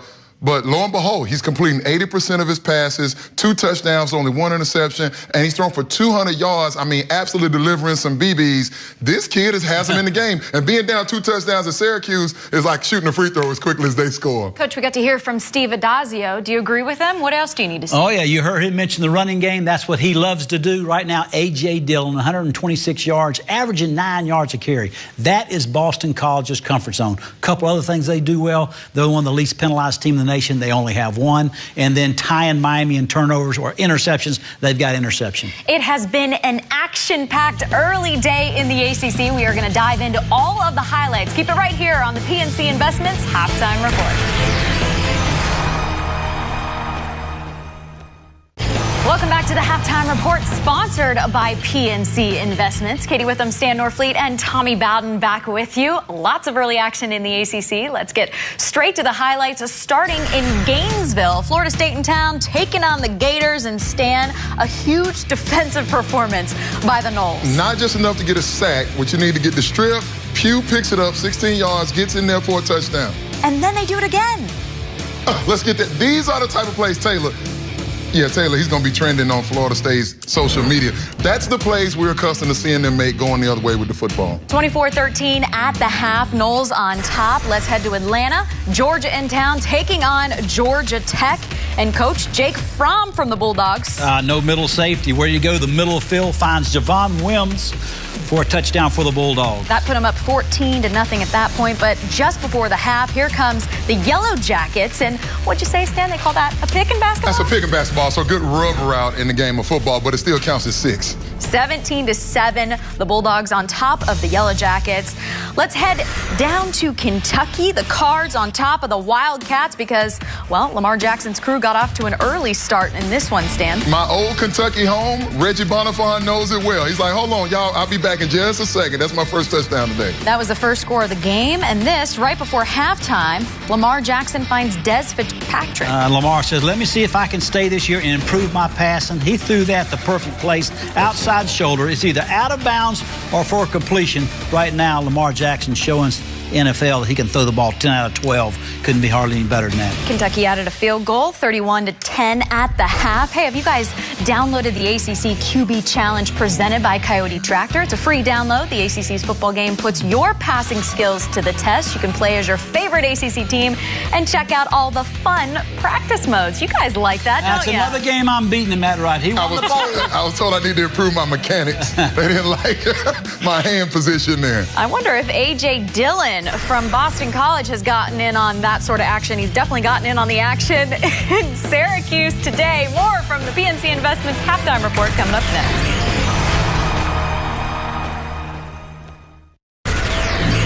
Welcome back to the PNC Investments halftime report. Katie, Coach, and Stan here with you. A fast and furious game up in the Carrier Dome for our Mellow Mushroom Game of the Week. Let's head to the highlights right now, and let's start in the first quarter, Stan, where A.J. Dillon got BC on the board. This isn't just catching people off surprise now. This is a legitimate real back. We understand why he committed to Michigan, then changed his mind at the last minute. Tons of talent. Let's move ahead to the second quarter with 7 minutes to play. Some defensive action there. And then, Coach, it's Will Harris with a 30-yard run back in. You know, when you use that style of offense where you throw lateral balls, tunnel screens, bubble screens, you practice offensively. Hey, any ball could be called a lateral. Pick it up. Just really not a good job of covering that in practice for Syracuse. Eagles on top 28-14 at the half. Let's head to Winston-Salem, Duke in town, taking on Wake Forest. And I hear you guys talk to me about John Walford all day long. He finds Tabari Hines for the first score of the game to put the Demon Deacons up. And then all the time in the world here, Stan. 1001, 1002, 8 Mississippi. Finally, the ball comes out. He finds Alex Bachman on that one. And, Coach, Wake Forest's offense has been a lot of fun and very dynamic to watch this year. You know, if Lamar Jackson was not playing in this conference, John Walford would probably be the player of the year. What a great year he's had. Dave Clausing, a tremendous job offensively of generating some offense, especially when Greg Dortch, the multi-purpose back, went down. 10-17, the score at the half there. Who's tops in the ACC? We're going to take a look at that more after a word from your local ACC station. Geico presents the best of the ACC. How about that true freshman A.J. Dillon, Coach? I tell you, one of only 2 backs in ACC history as freshmen to rush for over 200 yards twice. What a great year the young freshman from Boston College has had. Speaking about a great year, what about Steve Ishmael on the other side for the Orange? Man, this thing that Dino Babers has up, it doesn't matter who the quarterback is. Ishmael Ball's the only receiver in the ACC averaging over 100 yards a game. Second in the nation in receptions per game at 8.5. This dude right here is going to make first team all ACC. He balls. Boston College and Syracuse in action up at the Carrier Dome. It is senior day for 18 of the Syracuse players. 28-14 the score at the half. Thanks for tuning into the PNC Investments halftime report. Third quarter action coming up next.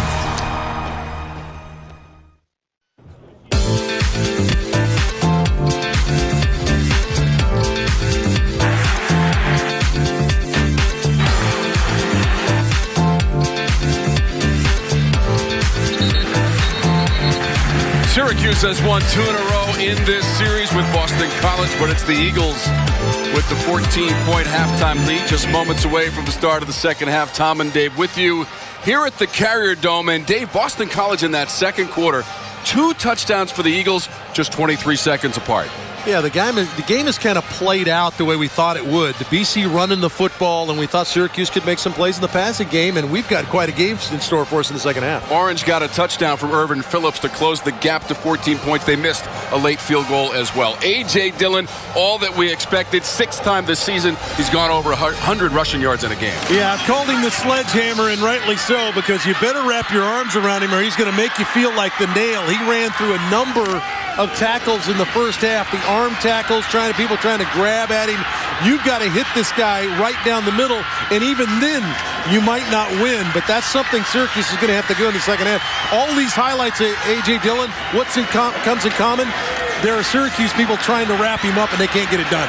200 yards last week in the win against UConn. 126 so far today. Time for our halftime stats, Dave, and they're brought to you by Dish. You look at the turnovers. BC had the one turnover that didn't hurt them. The two turnovers for Syracuse. One has led directly to a BC touchdown. The other one took potentially a Syracuse score off the board.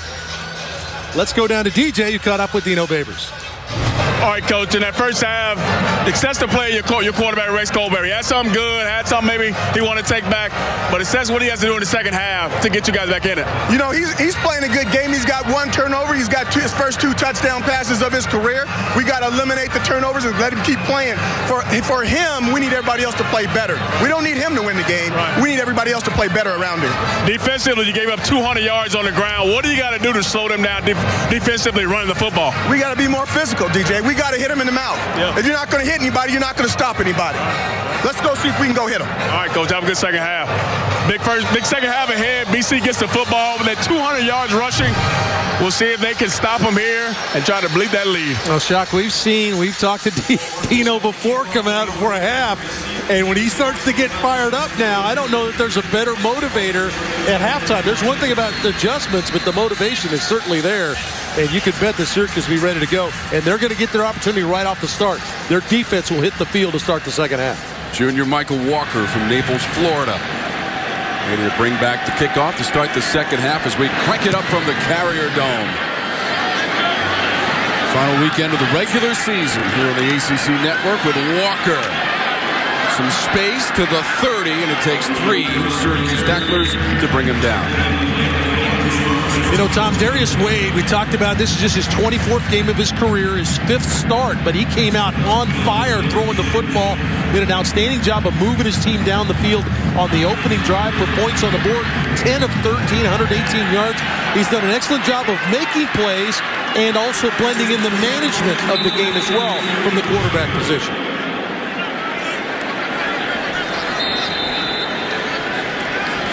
Graduate student from Middletown, Delaware, ready to roll here for Boston College, and it's Dillon. He got 2 on that carry. Now you can only imagine the defense. What happens when you go in at halftime is the coach will make a general statement, and then the defense and offense will split. They'll go over their adjustment, and then they'll come back together, and a coach will make a comment, and they'll come off the field. You can bet that Zaire Franklin and Paris Bennett had something to say about this defense and getting A.J. Dillon stopped. Couple of rushing touchdowns of 22 yards and 8 yards for Dillon. This the pass. It's complete.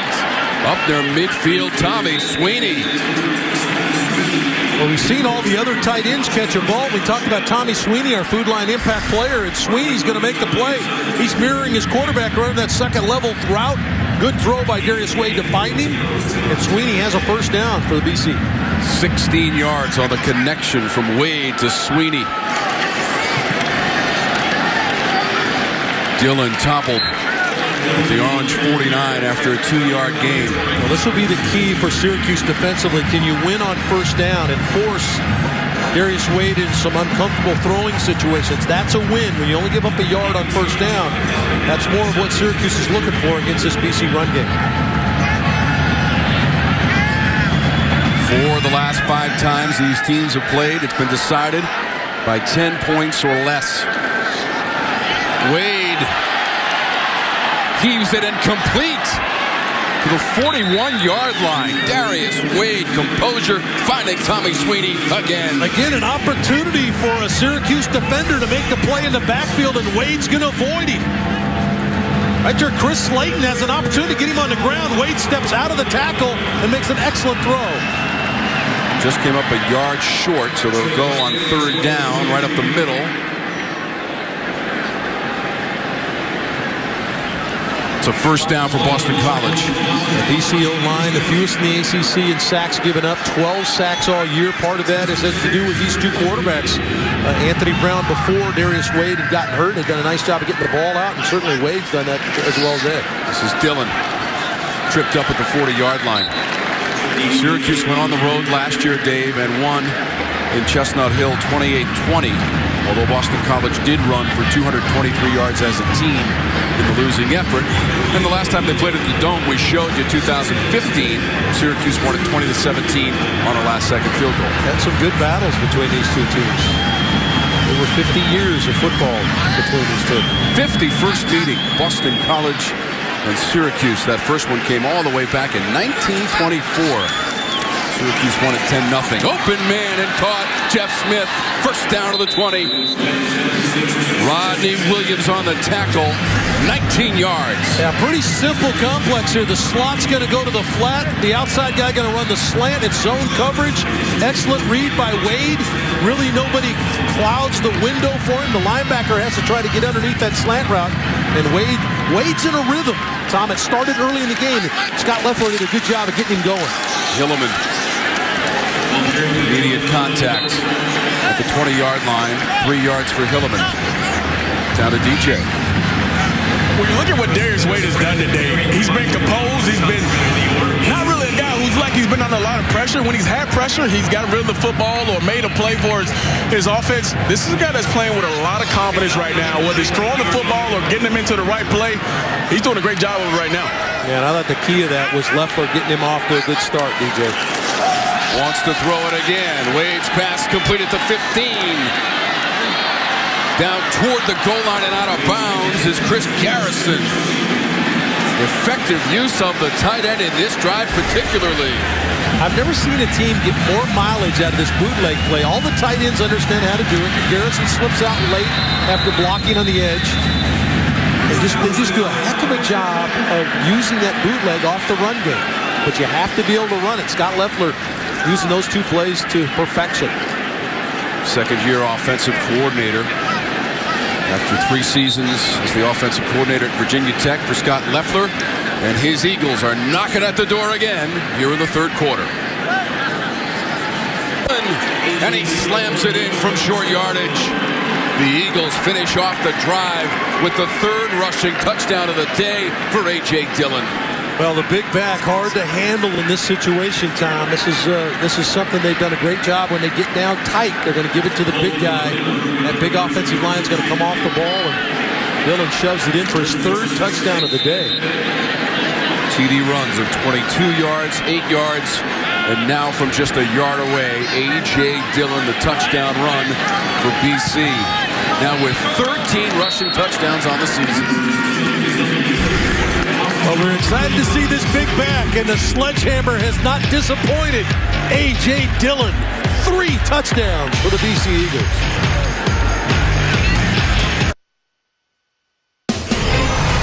ACC football is being brought to you by New York Life. With the right guidance, everyone can be good at life. By Coyote Tractor. By Hardee's. And by your local Toyota dealers. Toyota, let's go places. The beautiful Hendricks Chapel on the quad here at Syracuse University. A gift from Senator Francis Hendricks, former Syracuse mayor, longtime Syracuse University trustee. A.J. Dillon, 3 rushing touchdowns, has moved that BC lead to 35-14. So he scored to finish off the first drive of the game for Boston College. And then scored just a moment ago from a yard out to finish off the first drive of the second half for the BC Eagles. 3 rushing touchdowns for Dillon. Let's take a look at our Haviland defensive shield with Boston College leading 35-14. Boston College trying to clamp down defensively against the rush for the Eagles. 4th in the conference as an offense, and their rush D has been suspect, Dave, but today pretty solid. Yeah, they've done a nice job of you see that there's the graphic there, giving up 204 yards, which is 13th in the ACC, only 49 yards today. Culpepper lets it fly at the 35. Ishmael spins away, a stiff arm and beyond the 40. Steve Ishmael, 18 yards on the grab. Boy, excellent patience by Rex Culpepper here. He's going to let this play develop. He's got a seam route in the slot and a deep in route to the outside. Does an excellent job of throwing his man open with the ball. Orange on first down. Looking to the sideline. coaching staff looking at how many players are in the box for BC. Looks like they got a 6-man box. They're spread out showing zone coverage. Now a player creeping in to make it a 7-man box. Ishmael leads the way with 7 catches. Went up and got that one at midfield. That was Ravian Pierce. Kind of a jump pass there to Pierce. Pierce went up the ladder to go get it. First Big catch. fella. Yeah, first catch for Ravian Pierce. Eligible player downfield, number 68, offense. 5-yard penalty. First down. And it will be taken off the board. Now, these are usually the RPO's run pass option, and so Rex is reading the play and saw that he had a 7-man box, which means you can throw the ball against that. Too many people in the box to block. There's the calls coming in from the sideline. Sean Lewis is the guy with the beard there signaling, co-offensive coordinator. He and Mike Lynch, the offensive line coach, are the co-offensive coordinator here at Syracuse. Mo Neal. Neal gains the 35. Dennis made the tackle. 28 yards. Mo Neal. Well, Mo Neal came in off of a 98-yard performance a week ago against Louisville and does an excellent job. You see Sean Lewis is running the play with him. The play caller. Sean Lewis, an accomplished player in his days at Wisconsin as a quarterback and tight end. He and Mike Lynch, second year as co-offensive coordinator under Dino Babers, also in his second season. Really enjoyed talking to those guys this big time. They are passionate about this program. We talked to Sean Lewis and we talked to, like I mentioned, Mike Lynch, the offensive line coach. And those two guys really come together to make a nice blend of how they're going to put their offense together. That's Sean Lewis right there. He's on the horn upstairs. They were assistants at Bowling Green with Coach Babers. That pass is incomplete at the 15. Devin C. Butler off the fingertips to stop the clock. Boy, this is a nice job, too, by Culpepper because he's got to let the ball go well before he wants to. And so he throws Butler into the hole. He had to put a little air under it and float it in there. And it's a ball that Butler's got to catch for his quarterback. Brings up 3rd and 8. Syracuse 3 of 6 on 3rd down in the game. They're 6th in the conference, 40% in this situation on the season. Culpepper referencing the sideline to his left. Looking left. Culpepper dragged down. That pocket collapses on Culpepper as he was looking off to his left. A loss of 8. Zach Allen leading the way for the Eagles. Yeah, this guy is a beast in Allen. 6'5", 285 pounds. He's a guy that's going to be able to play in a lot of techniques. He's all the way out on the hole, all the way out here on the outside. Just does a good job with the speed rush, uses his hands. Culpepper waiting on a screen to his left. And Allen makes the sack. 12.5 sacks on the season now for Zach Allen, best in the Eagle defense. And now with 5 receivers, Culpepper in the orange going forward on 4th down. 4th and 17. And they call the timeout with 8:12 to go. So the orange will use its first timeout when they come back. 4th and long, and we'll be back after word from your local ACC station. Our app is now loaded with 360 videos from your favorite football stadiums, courtesy of Haviland, including taking you in the tunnel here at the Carrier Dome. Ernie Davis, Legends Field. $250 million of refurbishments going into this facility. All right, 4th and long now for the orange. That's a good decision by Dino. Called timeout, going to punt it. Play some defense. So originally they had the offense out there. They decide to punt it away, and it bounces near the 5 and goes sideways. Sterling Hofrichter has pinned Boston College at the 5. We check in on Duke and Wake with Katie. Thanks, Tom. Yes, let's head to BB&T Stadium, where here come the Demon Deacons. John Wofford's going to brush his teeth. Then he's going to comb his hair. Then he's going to play one game of solitaire. And then find Alex Bachman for a 43-yard touchdown pass. Oh, 17-10 Wake Forest on top. Sounds like John Wofford had a little time to throw the rock there, didn't he? The morning routine, according to Coach Tommy Bowden. By the way, number offensive line getting it done. Yeah, number 30 in blue and orange, Paris Bennett, was shaken up on the last series. He's back in for Syracuse, their leading tackler. He's up over 110 tackles for the season, had 9 in the first half. Dillon put that shoulder down. Dillon dragged down by the majority of the Syracuse defense. 18 yards. A.J. Dillon bruising Dave. Well, give Carl Jones credit for trying to step in here, the safety, but he ended up being roadkill right here. The Mack truck just ran right over him. All he saw was the mud flap as it went by him. That's 240 pounds of Dillon against 180 for Carl Jones. Dillon just discarding defenders as he goes. Dave uses the offhand so effectively. Yeah, he's a guy that does an outstanding job of using everything he's got, his speed, his power. Shock, when you talk about Dillon, I know you got some more on him.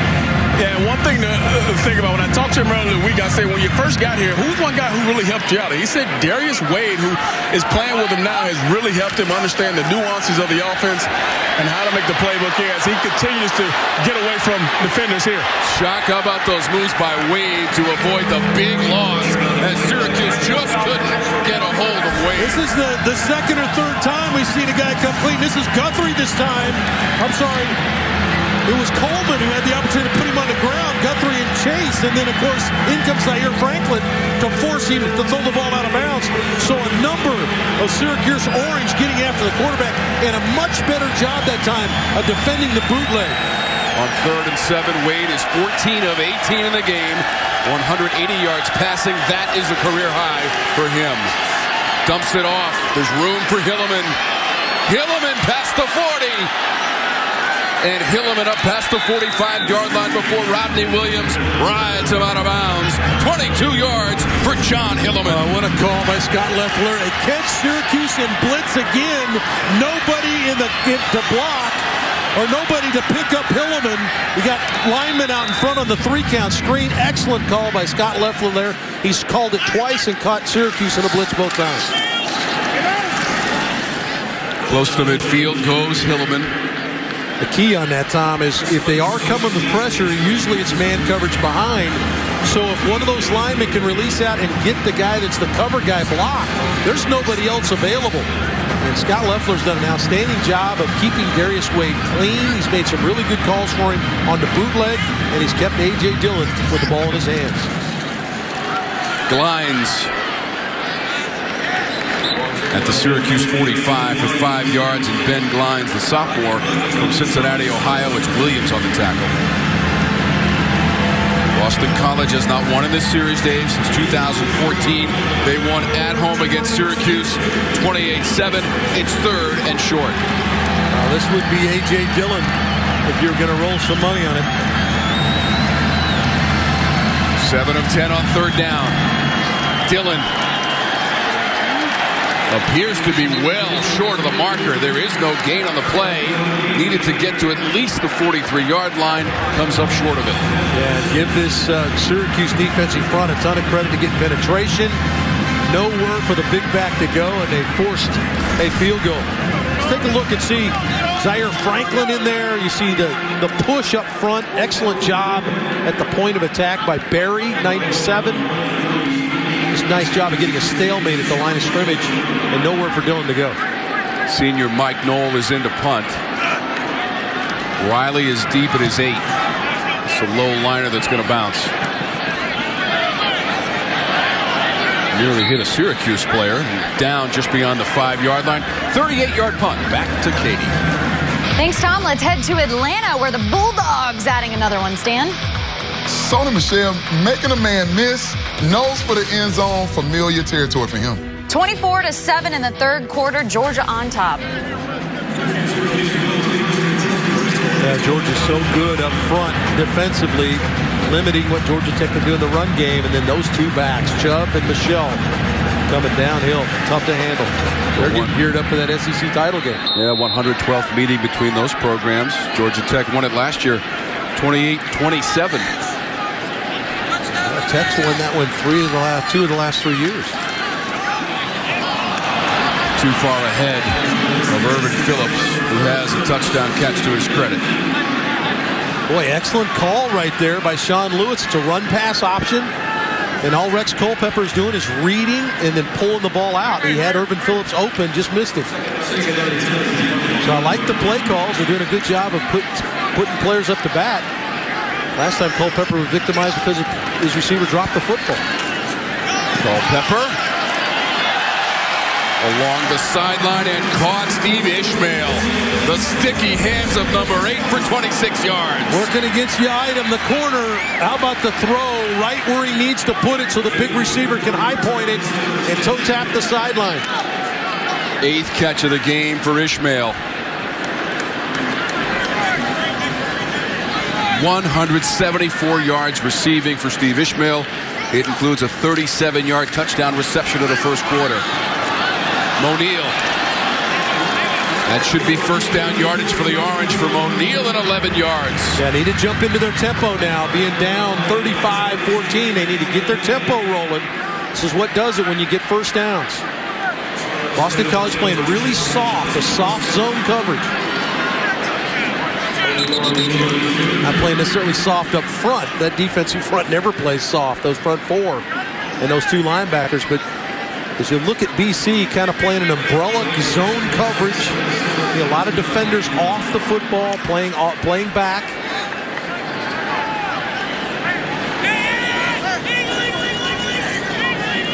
Now BC trying to disguise. They're going to change their coverage. They originally looked like they're going to play man coverage. Now they're going to jump into which looks like a 2-deep look.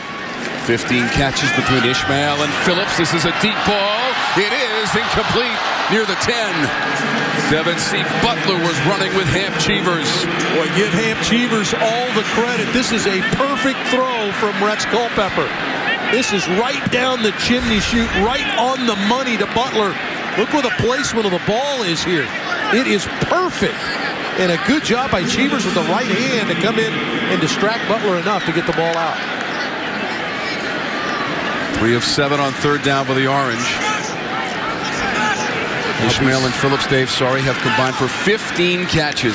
BC up playing man coverage. Close to the first down marker, but maybe just a little bit short. This is where you want to hurry offensively, Tom. Get up quick. You can run a play. On fourth down and maybe less than a yard, and they're going to get it as they move that pile forward inside the 45-yard line. That's an excellent job by Rex Culpepper, understanding the situation, realizing it was fourth and short. Let's hurry up. Let's run the quarterback sneak for a first down. Really starting to get a grip of what Sean Lewis is looking for him to do. Nice job by the quarterback. First time the Orange had gone for it this afternoon on fourth down as they convert. Fresh downs for Syracuse, trailing 35-14 to Boston College. 2:36 and rolling in the third.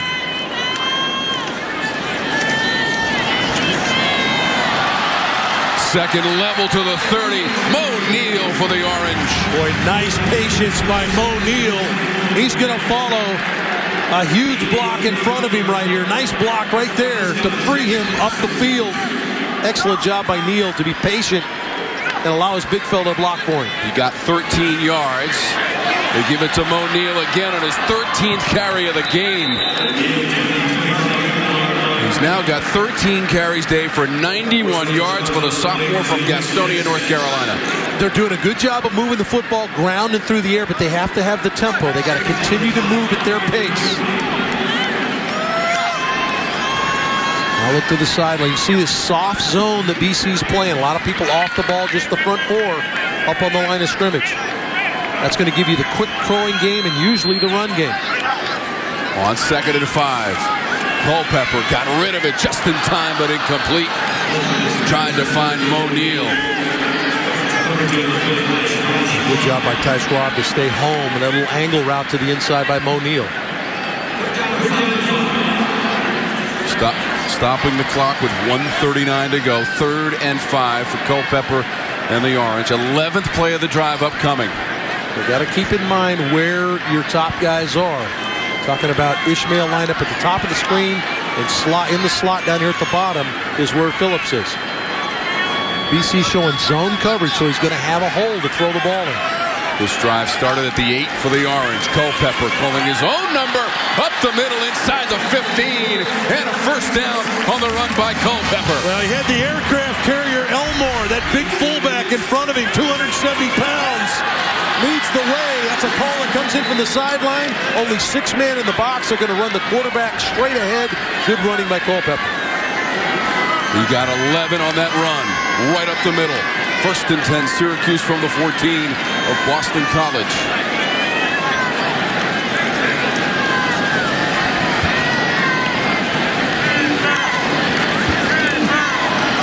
Culpepper still has it, and he's dragged down.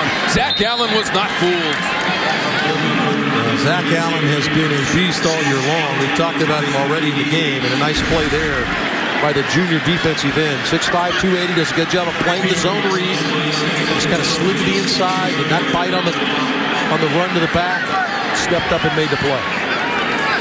Allen had a sack earlier in this half as well. He's got 5 on the season. Leads the team in tackles for loss. This is Phillips. Makes a move at the 15. Phillips inside the 5. Tom, what a run by Irvin Phillips, because he didn't get any blocks on the perimeter. Watch how many people he makes miss on this play. No block there, he makes that guy miss. No block there, he makes that guy miss, and then goes down the sideline. Literally, Irvin Phillips makes that play with nobody blocking for him. Heck of a play. Phillips went 20 yards on that play. Keep an eye on that clock. The big fella. That is going to be the final play of the 3rd quarter with the Orange driving, but trailing 35-14. It's been a heck of a matchup.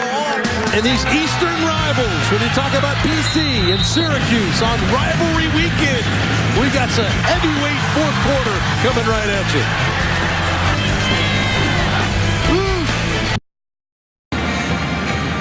Our 3rd quarter stats are brought to you by the North Carolina Education Lottery, celebrating 11 years, over $5 billion raised for education. To learn more, visit nclottery.com. Well, yards per play, both teams still effectively moving the ball offensively. Syracuse's numbers now, Tom, this is an offense that averages right at 88 plays a game.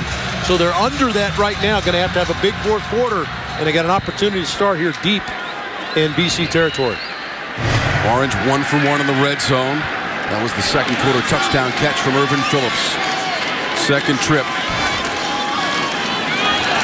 Elmore.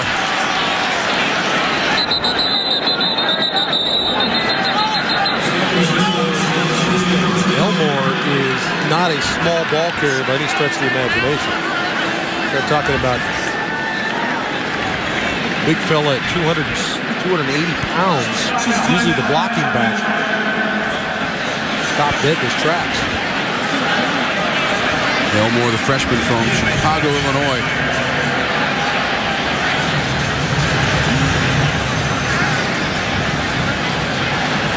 Look at this. If Syracuse were to win today, it would be the most home wins, 5, since 2003. Trying to make a comeback for second-year head coach Dino Babers. With 4 and 8 last year, they're 4 and 7 right now. There's our cookout fast facts. How about those 2 guys, Phillips and Ishmael? Well, we talked about them off the top. They're as good as it gets. They've been spectacular. And they have been good again today. So we'll step aside for just a moment with the Orange deep in BC territory.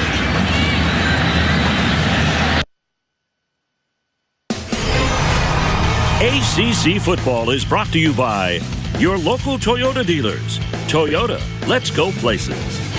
By Progressive Insurance. By Coke. And by Mellow Mushroom, out of this world pizza.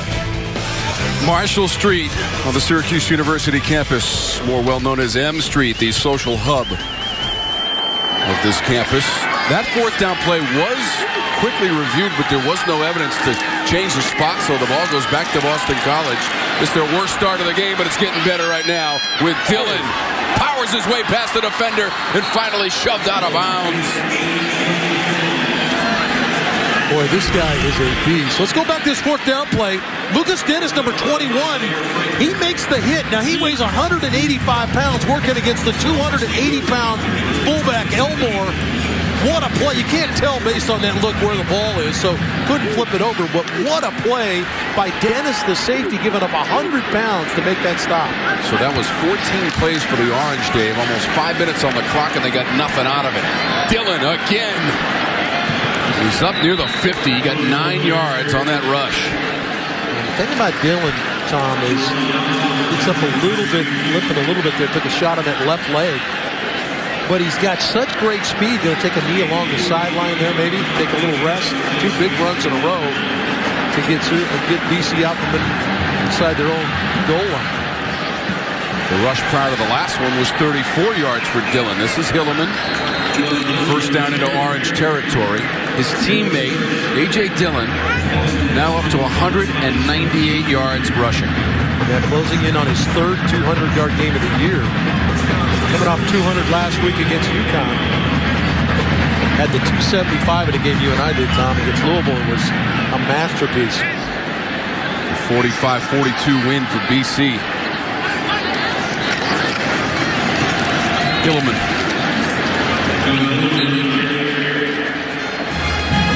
Short gain for Hilleman. The college football playoff rankings brought to you by Progressive Insurance. And they are certainly going to change, Dave. Yeah, Miami will fall out of the top 4, no question. But I do think Miami's still alive. They play Clemson. Should Clemson win tonight against South Carolina, I think those 2 teams will be playing in Charlotte for an opportunity to be in the playoff. 2nd and 7 for Boston College. From the 46 of the Orange and leading 35-14. A.J. Dillon, 3 rushing touchdowns. Catch made. Travis Levy cuts at the 15. Levy to the end zone for Boston College.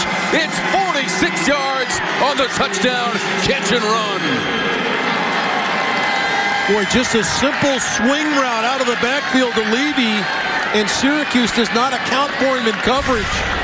Levy with great speed, the freshman, the kind of the forgotten man. When you start talking about freshmen, this is a kid that had a monster career at Sherwood High School and only Maryland. But he punches one in from long range out. First receiving TD of the season for Levy. Boy, it's been a day of big plays for the Boston College offense. And kick Travis Levy into the mix. He goes in from a long range out.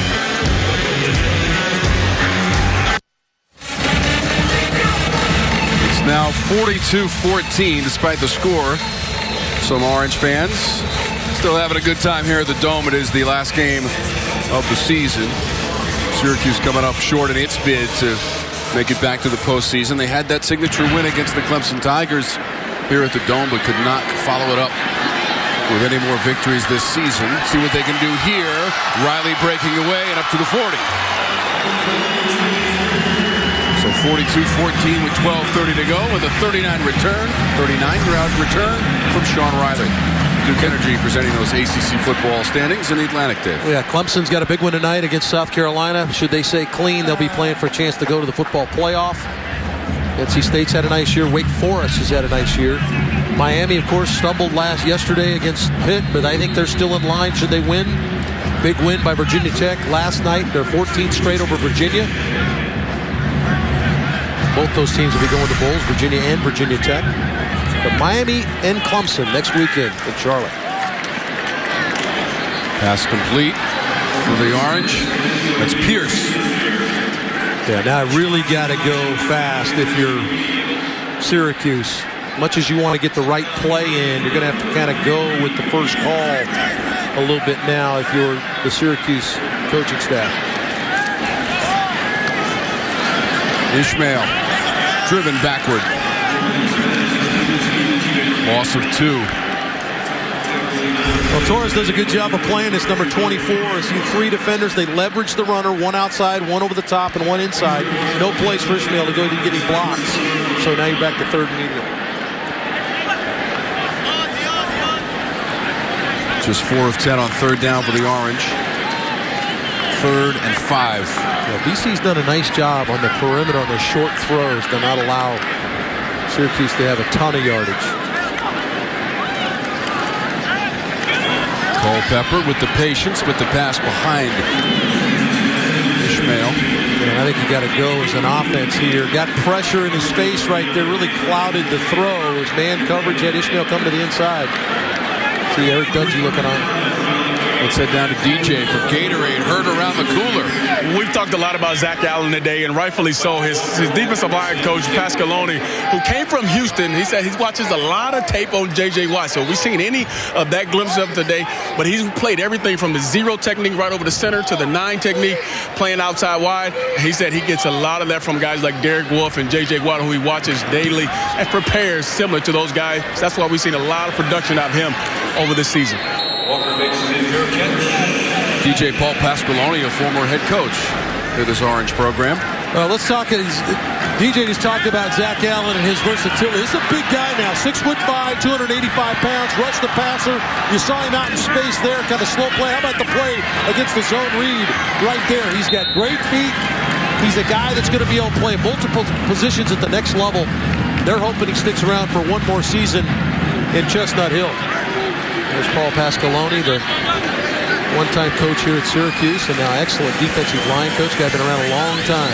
There from 1991 to 2004, the head coach of the Orange, 107 career wins and 4 conference titles along the sidelines here at the Carrier Dome with Paul Pasqualoni. His second time back to the Dome, Dave. He was the head coach at UConn in 2012.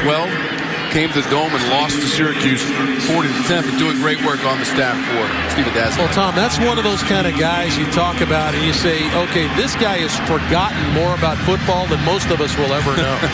I mean, that's where that guy is. Paul Pasqualoni, been around, been an excellent coach for a long time, and now really a solid assistant for Coach Adazio in the defensive line. Well, from 95 to 98, Dave, Steve Adazio was the offensive line coach right here at Syracuse under Coach Pasqualoni. Hilliman. And that rushing game so effective for BC. They went 95 yards in that last drive, longest drive of the season. And there is Coach Paul Pasqualoni from 1991 when he got it started. In fact, Dave, when I was a senior here, Coach Pasqualoni came in to start his career as the head coach and accumulated 4 Big East titles. Well, extremely successful. And, you know, it takes a special breed of guy, Tom, to now be an assistant. And once you've been the head guy, sometimes that's hard to do. But he's done a nice job of being assistant. He's really helping some young kids go to the next level. You talk about Harold Landry, who's not playing today, led the nation in sacks a year ago, and now Zach Allen. Hilliman tackled down. Number 9, Dowells made the tackle for a loss of 2. Good play by Juwan Dowells, keeping his leverage to the outside. He's got to make sure he forces from the edge, can't get caught back to the inside. An excellent job by the junior corner. BC be very comfortable here now with the lead at 42-14 to work the clock and run the football. See Darius Wade looking at the sideline and stringing this out. Still 10 seconds left on the play clock, so he'll take his time.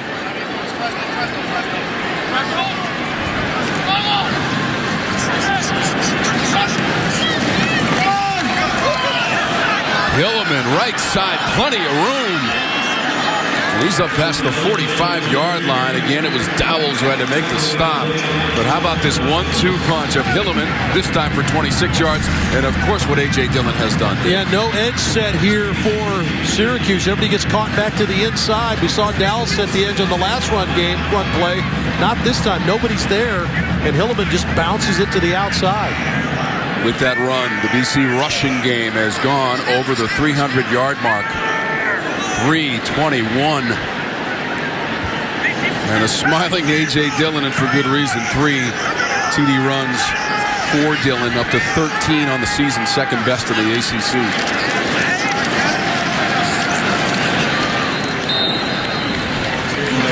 Hilliman on the carry for 3.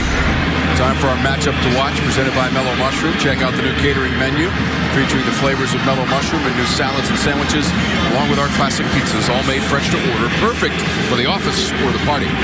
Well, you see there, the Tigers have won the last 3. They're going to Columbia. Now, last year, South Carolina was waxed by Deshaun Watson and that Clemson national championship team. I believe, what, 56-7, I believe, Tom? Yes, it was the Dave. final in that game a year ago. Watson accounted for 6 touchdowns.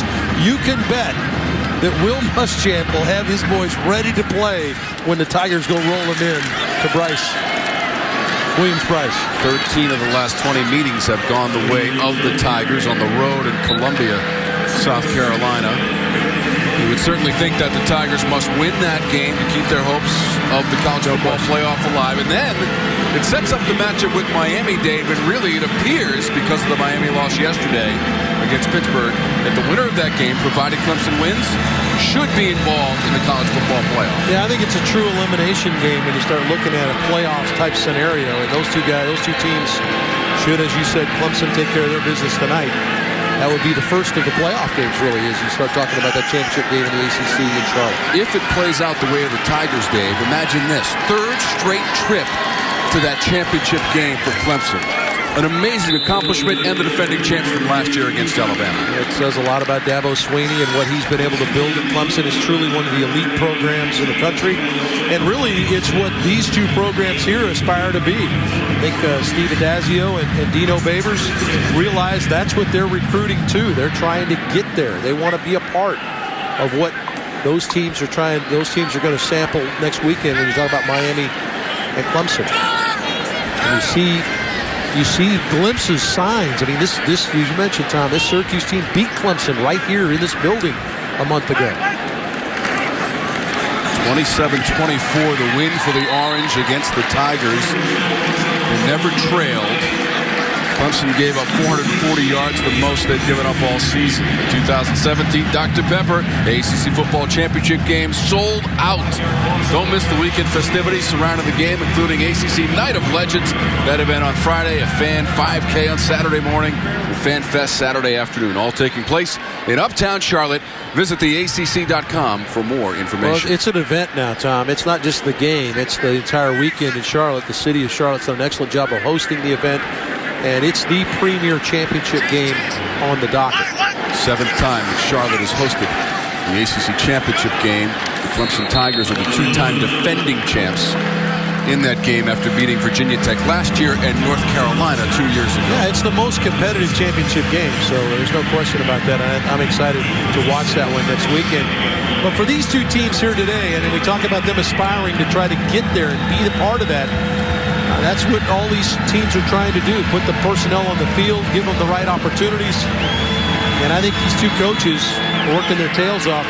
This BC team going to go to a bowl game for the 4th time in the 5 years that Steve Adazio has been a part of their coaching staff, been their head guy. So there's something to hang your hat on there as you move forward in the BC program. Last year, Boston College went to the Quick Lane Bowl, Dave, in Detroit, Michigan, and beat Maryland 36-30 in late December. Well, they've got a young football team. This is the only team in the country in BC that their leading rusher, passer, and receiver are all freshmen. So Steve Adazio, the bright future now, young offensive line. They return everybody on the offensive side of the football. They get a ton back defensively as well. But again, let me repeat that. The only team in the country that has a freshman leader in rushing, passing, and receiving in the nation. I mean, that says a lot about your future. Anthony Brown was injured earlier in the year, and he'll come back.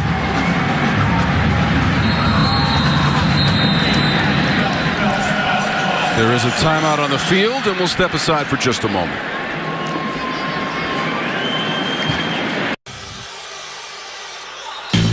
You're watching ACC football presented by Mellow Mushroom, and we thank the folks from Mellow Mushroom for being with us all season long here on the ACC Network and Raycom Sports. Make sure you go online at mellowmushroom.com to cater your holiday parties. As we finish up our season on the ACC Network and Raycom Sports, such a pleasure to have you with us throughout the year. It has been another amazing season here on the ACC Network, and an amazing performance by Boston College, Dave. They are close to 600 yards of total offense. Darius Wade has done a masterful job today for his head coach, Steve Adazio. 3 rushing touchdowns for Gillen. As we look at our Toyota game summary for summaries of other ACC games, visit the Toyota Game Center on the ACC.com. Well, Wade's been special today, done an outstanding job, not just being the manager and making sure you get in and out of plays, but his ability to throw the football and make plays down the field. Ishmael was outstanding again. He broke the all-time record for yards here for Marvin Harrison, now the all-time leader in receiving yards for Syracuse. So just an outstanding performance by him. But really, this has been about BC and their ability to kind of control the tempo in their favor and run the football. That total for Ishmael, a new career high, as Phillips made the catch for 6 yards. And you think about Ishmael's year, Tom, he came in, he had 9 100-yard games in his career, 7 of those, and now 8. Now he's got 10 on the career, 8 here in 2017.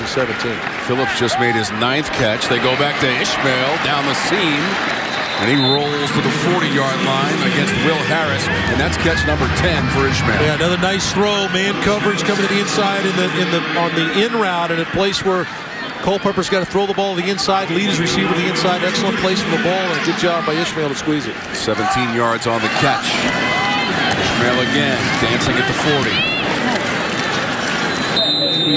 Dropped it to 37 by Isaac Yiadom.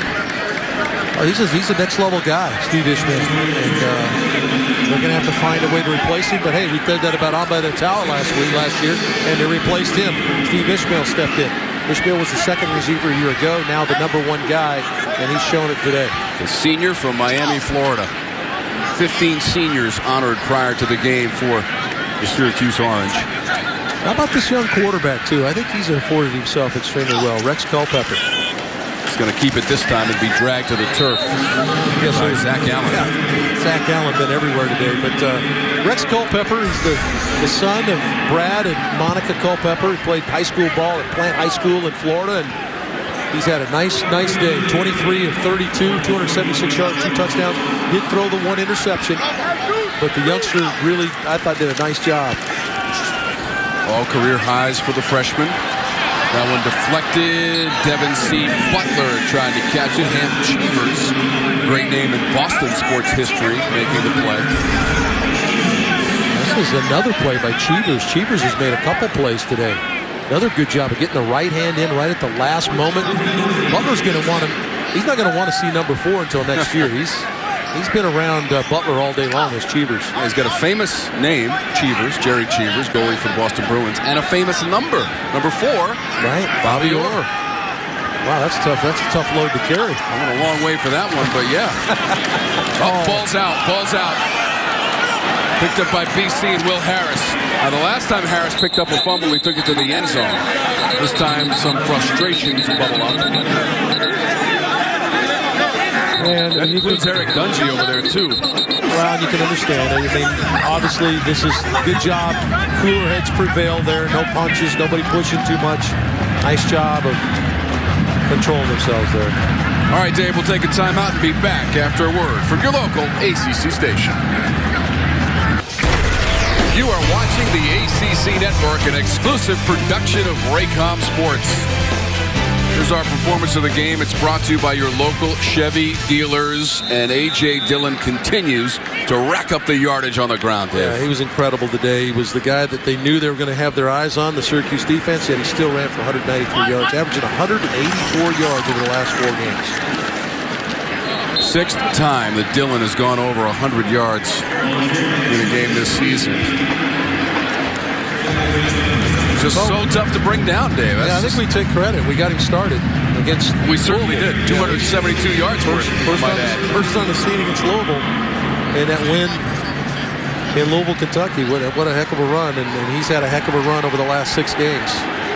Certainly the last 4 been pretty good. I think the future's pretty bright for that guy, and certainly for this BC team with a lot of people coming back. And I don't think that the star needs to dim too much for Syracuse either, with their quarterback coming back, who everyone regards as arguably the best passing quarterback, maybe best dual threat guy, right next to Lamar Jackson in this conference.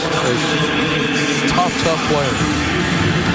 A.J. Dillon, what a day he's had. And the thing you'll notice from all these highlights of Dillon today is watch how many Syracuse people and players are left in his wake. He runs through tackles, he runs over tacklers, and he runs away from tacklers on his way to 3 touchdowns and 193 yards rushing. Just been an outstanding day, been fun to watch. And Get ready, ACC. You got that guy for the next couple of years. Rushing TDs of 22, 8, and 1 yard for Dillon. There was a fumble on the play. Now this is Travis Levy. He had the touchdown on the swing, Tom. He fumbled the handoff there. Enrolled in January. This is another freshman that's kind of been lost in the shuffle. I mentioned Sherwood High School in Olin, Maryland. He had 1,800 yard rushing and 29 touchdowns his senior year. And he has kind of been lost in the mix a little bit. And we hear everybody talk about around BC. This guy is going to be potentially one of those change-up backs for next year. Speed guy that can catch it out of the backfield, as well as mix him in the run game with A.J. Dillon. And that's going to be fun to watch. How about BC, Dave? With the win today, they've won 5 of their last 6 games, and they've got another one coming. They are bowl eligible and will improve to 7-5. And A.J. Dillon and his teammates have really impressed once again here at the Carrier Dome. They had not won here at the Dome since 2010 when they won 16-7, DJ. Yeah, this is a dominating performance by BC. You can tell down here they were just more physical team today, and it wasn't a fact of Syracuse wasn't ready. They weren't prepared. They weren't prepared, as we talked to Dino earlier in the week, but this BC team looked like they had a different just feel about them today, and they came out and dominated. And like you guys mentioned, Dillon, Hillman, that combo is very tough to stop, and Wade as well played really well to get this BC a huge win today. Well, a lot of young players on both sides of the ball.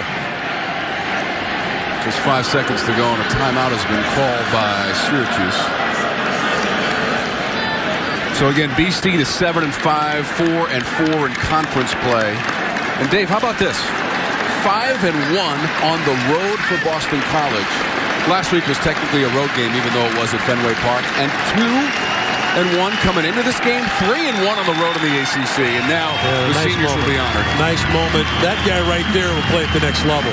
Zaire Franklin, big-time linebacker. This is not the way he wanted to finish career. We've had a chance to visit with him for the last 4 years. Bright young man that's got a tremendous future in front of him. Not only as a football player, shop, but maybe in our business, in the media. Yeah, he's one of those guys you talk to, you enjoy talking to him. He has his own Z60 that he does. I mean, he's just an awesome guy who plays like a guy who can play on the next level, and look forward to watching his future go forward. Yeah, just a pleasure to talk to the kids. Just a bright kid that wanted to win the day for his teammates and wanted to finish the right way. But I tell you what, he represented himself extremely well here at Syracuse. So Boston College wins it 42-14, and Coach Adazio and the Eagles will have another game to play as they finish at 7-5. Got bowl eligible last week with their win against UConn. How about if you're getting ready to play BC in a bowl game now, Tom? Okay, and you're going to put this tape on. And you're going to watch this sledgehammer come at you with this big run, with this big offensive line. I tell you what, you better bring your big boy pads, whoever plays BC. He showed up too, in the bowl game. Dave? Darius Wade was outstanding. Let's go down to DJ's got A.J. Dillon with him. We got a guy we talked about all day, A.J. I mean, you put together a punishing performance here today. Talk about it. 193 yards, 3 touchdowns. What does a performance like this do for you going towards the bowl season? I feel like any performance, no matter who it's by on our team, is going to give us life going through the game and going through the rest of the season, headed toward the bowl game. So individual players all year have been making plays, coming up big for us. And today, I had the mindset to do it for the seniors, just do it for them. There's been a little, this is our rivalry game right here, so I wanted to give them everything I had. And, I'm thankful I came up in a good way, and they could trust me. But, anybody's performance, any day, going to get us to that next level. Talk about your mindset when you see a guy one-on-one in open field, and most of the times you don't run out of bounds, you don't slide, you're trying to run a guy over. Talk about that mentality when you're in the open space. Yeah, I've been working a lot on that since I got here. And when I first got here in the summer, I was running up high because I'm used to high school football, and that's something my coaches and the older running backs have really been helping me with. And sometimes I still have high pad level, but just working my lower pad level and trying to accelerate my feet through the hole. There's still so many things I'm trying to work on, but I'm starting to see it pay dividends. All right, buddy. Congrats on the win. Go and celebrate with your team, man. Thank you. Appreciate it. Fellas. You got to love a guy that his first thought is his teammates and how he can help his teammates and sending the seniors out the right way. And then when they concentrated on him, how he needs to get better. He has got a lot of things to improve on. We've seen this guy rip off some big numbers, Tom. 272 in one game, 193 today, and he's talking about how he needs to get better. Look out, ACC. A.J. Dillon's on the scene for a couple years. All right, Dave, for the moment, we'll send it back to our Charlotte studio and Katie Witham. Thank you, Tom, Dave, and DJ. Gotta love a player like that who's already talking about getting better. Hey, how about we take a look back at these highlights and see how this one played out, starting with how it kicked off and from the guy we just heard from, A.J. Dillon, Stan. Just a powerful runner that has the speed and the elusiveness in the open field. He's got everything guys on Sunday want to see. Some more business to take care of on Saturday, though. But Coach, Syracuse striking back with Steve Ishmael. Yeah, one of those skilled guys. I tell you, if you're a high school wide receiver right now, Syracuse is going to get your attention. Of course, not going to a bowl game. They've got a lot of time to go recruiting right now. And then why not give it back to A.J. Dillon? I told you guys this is bad. Boy, look at the power. He added that to his game in this highlight package so we can see that too. Way to roll that red, Josh. Eagles looking for Jeff Smith on this one. Turns out to be a 64-yarder. Yeah, usually they're a downhill running team, but here got a little horizontal movement to get outflank Syracuse defense. Then the defense getting in on the action. Why aren't you playing to the whistle out there, guys? On defense, we all know that's where the best athletes are, your best conditioned athletes. There's a drill called the pursuit drill. Go pick up the dadgum ball and advance it every time. You never know. Spoken like a former defensive player. And then, Coach, here comes Travis Levy with a 46-yarder. Eagles just piling it on at this point. Yeah, I know Steve Adazio's got to be pleased with the play of his quarterback, Darius Wade. He's just very accurate. They don't ask him to do very much, but he obviously executes it very well. 16 for 20 right there, 248 yards. In the passing game, that's usually reversed. That's usually the running yardage up there. 42-14, the final in this one with the Eagles on top. Let's talk big picture now, specifically for Boston College. What do you think, Stan? I love the momentum they play with coming down the stretch. They were my surprise team of the ACC coming into this season. And it's like once A.J. Dillon got in there, Hillman appeared to be cool with playing the backup role. They had a 1-2 punch. Unfortunately, they lost Anthony Brown, but they've got momentum. Darius Wade not turning the ball over today. They continue to play this well, go on to play well in the bowl game. The future is very bright for Boston College. They can take the next step next year. Coach, on the other side of things, for the Orange, they finished this season losing 5 straight. If you're Dino Babers, what do you say to the guys in the locker room? You know, I think the biggest thing for him, he's got to go recruit. Now, he's not going to say that to his team, but he lacks really defensive personnel, guys that can shock and shed and get off and attack, rush the passer, chase the ball downfield. He lacks those guys on defense, and the most critical thing for you as you start your team are defensive players, especially the down guys. Say it again. the down guys, they're hard to get. But Dino Babers has got to be careful how he dresses the team. Obviously, a lot of emphasis goes in the off-season program, but for him and his staff, it's going to be recruiting, and I'd start on the defensive side of the ball. You bring up recruiting, and I talked about this over the course of us just sitting here watching the game, but Dino Babers now 0-8 in the month of November. This is the time that recruits remember. They're looking at what teams are going to what bowls, what schools am I going to be associated with. Got to come up with some wins, Coach Babers. We like you knocking off the ranked teams. You've done it in back-to-back years. Got to finish strong, too, with the records. I think biggest thing to note on that is no Eric Dungy to finish this season. Fair point. Both years. The last 3 years, hey, no Eric Dungy. Yeah. Get to some more highlights. Sure. What do you think, right? Let's head to Gainesville now. Florida State taking on the Florida Gators. And start with a little scoop and score on this one. Defense was the mantra for this game right here. I see you, Pew. Get in the end zone. Make yourself feel better. And then the Gators strike back on this one, Coach. Well, it's just really go north-south, running close to the goal line. Florida State, a little weak in the inside and the interior of the defensive line play. Noles getting back into this one this time. They look for Naquan Murray. Naquan got in the end zone, but he took some shots today. He did. But that's how you grow up. You put that on tape and let those defenders know you will not be intimidated.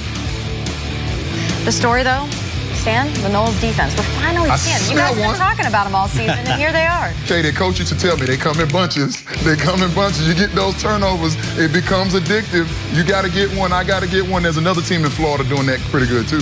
Florida Gators going to add another one right here, though. Yeah, offensive highlights. They didn't have a bunch of them of the day. I think Powell right here with a catch against Florida State in the end zone, but a little bit too far in between, too few in between. This one is surprising at all? Well, Cam Akers, you've watched him during the course of the season get a little bit better with his vision, the way he runs, recognizes defense pre-snap. He really has made progress throughout the season, but has really improved here lately in the last few games. And the Noles with a chance, if they hang in. Let's get one more. To possibly go to a bowl game. Yeah, let's get this one in. Now, you got to finish the drill. Came up a little short right there. This one, coaches they get crazy when you do stuff like that. And that one got marked down at the 1, so it didn't count. We are still in action in the fourth quarter, 38-16. If the Noles can hang on and then have one more game, miraculously, possibly could go to a bowl game, which I didn't think as we went through this season that we would be talking about that, Coach. No, but after they rescheduled the game that earlier got rained out or canceled because of the hurricane, I think it's Monroe, they rescheduled that, and really a lot of people thought Florida State would have a lot of difficulty going 2 games with playing the University of Florida. Both teams not playing very well, but the fact that Florida was playing at home and Florida State struggling really on both sides of the ball, really good job by Jimbo of keeping them focused, but also something to play for. Florida had no chance for a bowl game. Florida State did because of the rescheduling. So hats off to Jimbo Fisher, and I think the defense, the way they played today, was no doubt a key. Absolutely. Hey, guys, let's head back to site up in Carrier Dome now, because afterwards, DJ Shockley got caught up with Eagles head coach Steve Addazio. A performance like this at the end of the season, send your seniors off on the right way, but getting ready for a bowl game, but a dominant performance. How does it feel for you?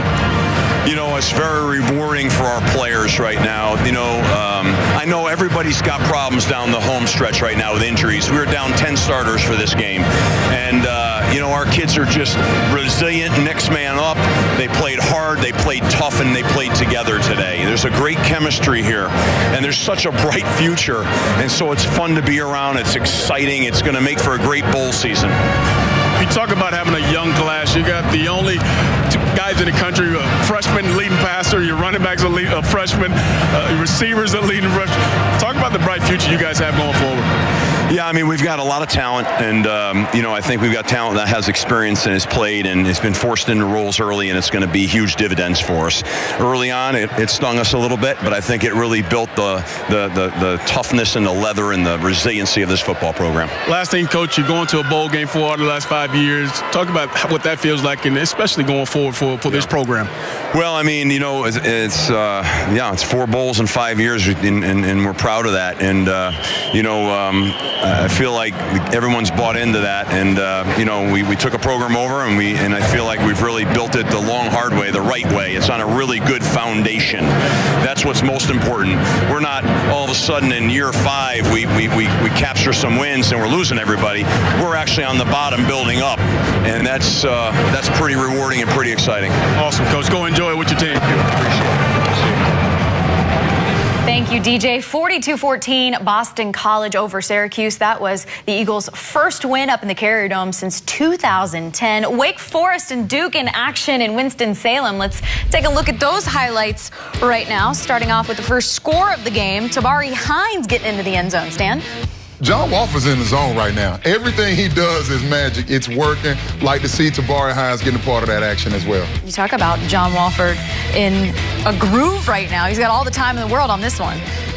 And he just continues to find players. Coach, like, who is this guy? I haven't seen this guy. He finally found out somebody came open. Great coverage by Duke, but not enough pass rush by the Blue Devils up front. Alex Bachman with that big catch. Ooh. But here comes Duke getting back into the action, and your boy Daniel Helm. I've been loving Daniel Helms all year. I've got a man crush on Helms. I wanted him to get involved. Finally, like the Tennessee transfer to get in the end zone. Here come the Blue Devils again. They find Noah Gray, a 6-yarder. Into the end zone. What are those tight ends they got to do? This one became a game, a little back and forth, and this, guys, is where Duke takes the lead. Yeah, I tell you what, Daniel Jones, who has really struggled all year, their passing game is what's been the most non-consistent, not consistent, but here you see Daniel Jones being accurate in the passing game. And that one was down to the one. This is where Daniel Jones gives Duke the lead. Fourth quarter, 11 minutes to play, 24-23 at this point. What is the significance of this one, Stan? Well, I think for both teams, it's doing something different, right? For Duke is trying to get back to a bowl. this has been one of the, and I'm sure if we would talk to Coach Cut, he'd say this is probably the toughest year since he's been there. Started off 4-0, fell to 0-6, big win last week against Georgia Tech. If you come and finish this one off, you got a good story to tell. Daniel Jones playing well. The other half to this thing is Coach Clawson, been bragging on Wade. Coach convinced me to pick him in my bowl, no bowl. You cannot end the year giving up a game you were clearly favored in. Want to see how the Deacs fight and finish this one off. For me, Wake Forest, I tell you what, a tremendous job by Dave Clawson, the way he has really done some maneuvering with this offense. They lost Greg Dortch. Maybe he was leading the ACC in all-purpose yards, the great freshman wide receiver. Lost him and has continued to generate offense. But John Wofford just has played maybe the hottest quarterback right now in the ACC. All right, well, a lot of games still in action. We're going to keep our eyes on all of those right now. But for my guys, Tommy Bowden and Stan Norfleet, thanks so much for hanging out this season. We're going to send it back to the Carrier Dome with Tom Wormy and Katie, thanks so much, and great work in the studio all season long from the coach and Stan and Katie. And the final here from the Dome, 42-14. Boston College owned the second half, Dave. They rolled up a lot of offense today. How about 581 yards of total offense? It was BC all the way to the finish. As they get the win, they're going bowling. Yeah, and we got to see one of the young stars. A.J. Dillon is a guy we're going to get to watch for the next couple of years. It's going to be fun to watch him play. In the ACC overall, there is one more big game to play. Miami and Clemson, the championship game. That'll be in Charlotte next Saturday night. But overall this season, what a year for the teams in the ACC. We saw some spectacular performances here on the ACC network. It was a great year. It was a lot of fun. This is a tremendous crew that we have a chance to work with, but the games were phenomenal. But the crew is really what makes it happen. We really enjoy being with these people. They're our family. So true. Let's check in with DJ Shockley on the sidelines one last time this season. DJ? I thought we had an awesome season. Like Art just mentioned, we had an amazing crew. And when you talk about some of the big teams around the country, you talk about Clemson in this one, and you talk about Miami, I think what separates those guys from teams that we see that are more down the line is the depth. And I think once teams start to get better depth, and Dino Babers talked about it with us when we talked to him earlier this week, is the depth of the team is really where you get better. And Miami and Clemson, those teams have built up that depth over the years, and you see it grow, and that's why they continually become one of the top teams in the country as well as in this league. DJ, thanks, and great work on the sidelines all season long. And as Dave mentioned, 10 teams potentially, Dave, could get to the postseason. We've got 8 that have already qualified for bowl games, and we have a tradition of our own every season here on the ACC Network. At the end of the year, everybody gets together and we honor our MVP. They get the Rooster Award, and this year, audio specialist Jeff Anderson presented the award from our executive producer, Rob Reichley. He stands with the rest of the folks who have won that award in the past. It is an illustrious list, to say the least, Dave Archer. And it's a group that loves that moment, that event, and congratulations to Jeff. He's up here with us. He makes sure that we're on the air and you can hear us and all the things that are taken care of in our regard. But there's so many people that make this broadcast special and that really treat this broadcast like it's the biggest game of the week each and every week, and that's what I love about being with these people. All right, Dave, for the last time this season, for highlights and must-see moments from this game and other games, visit theacc.com. Coming up next on theacc.com, our studio crew, Katie Witham, Tommy Bowden, and Stan Norfleet. More analysis of today's ACC action on our new post-game show, Victory Formation, on theacc.com. You've been watching coverage of Atlantic Coast Conference football on the ACC Network, an exclusive production of Raycom Sports. The final from the Carrier Dome, 42-14. Boston College over Syracuse. See you next year on the ACC Network.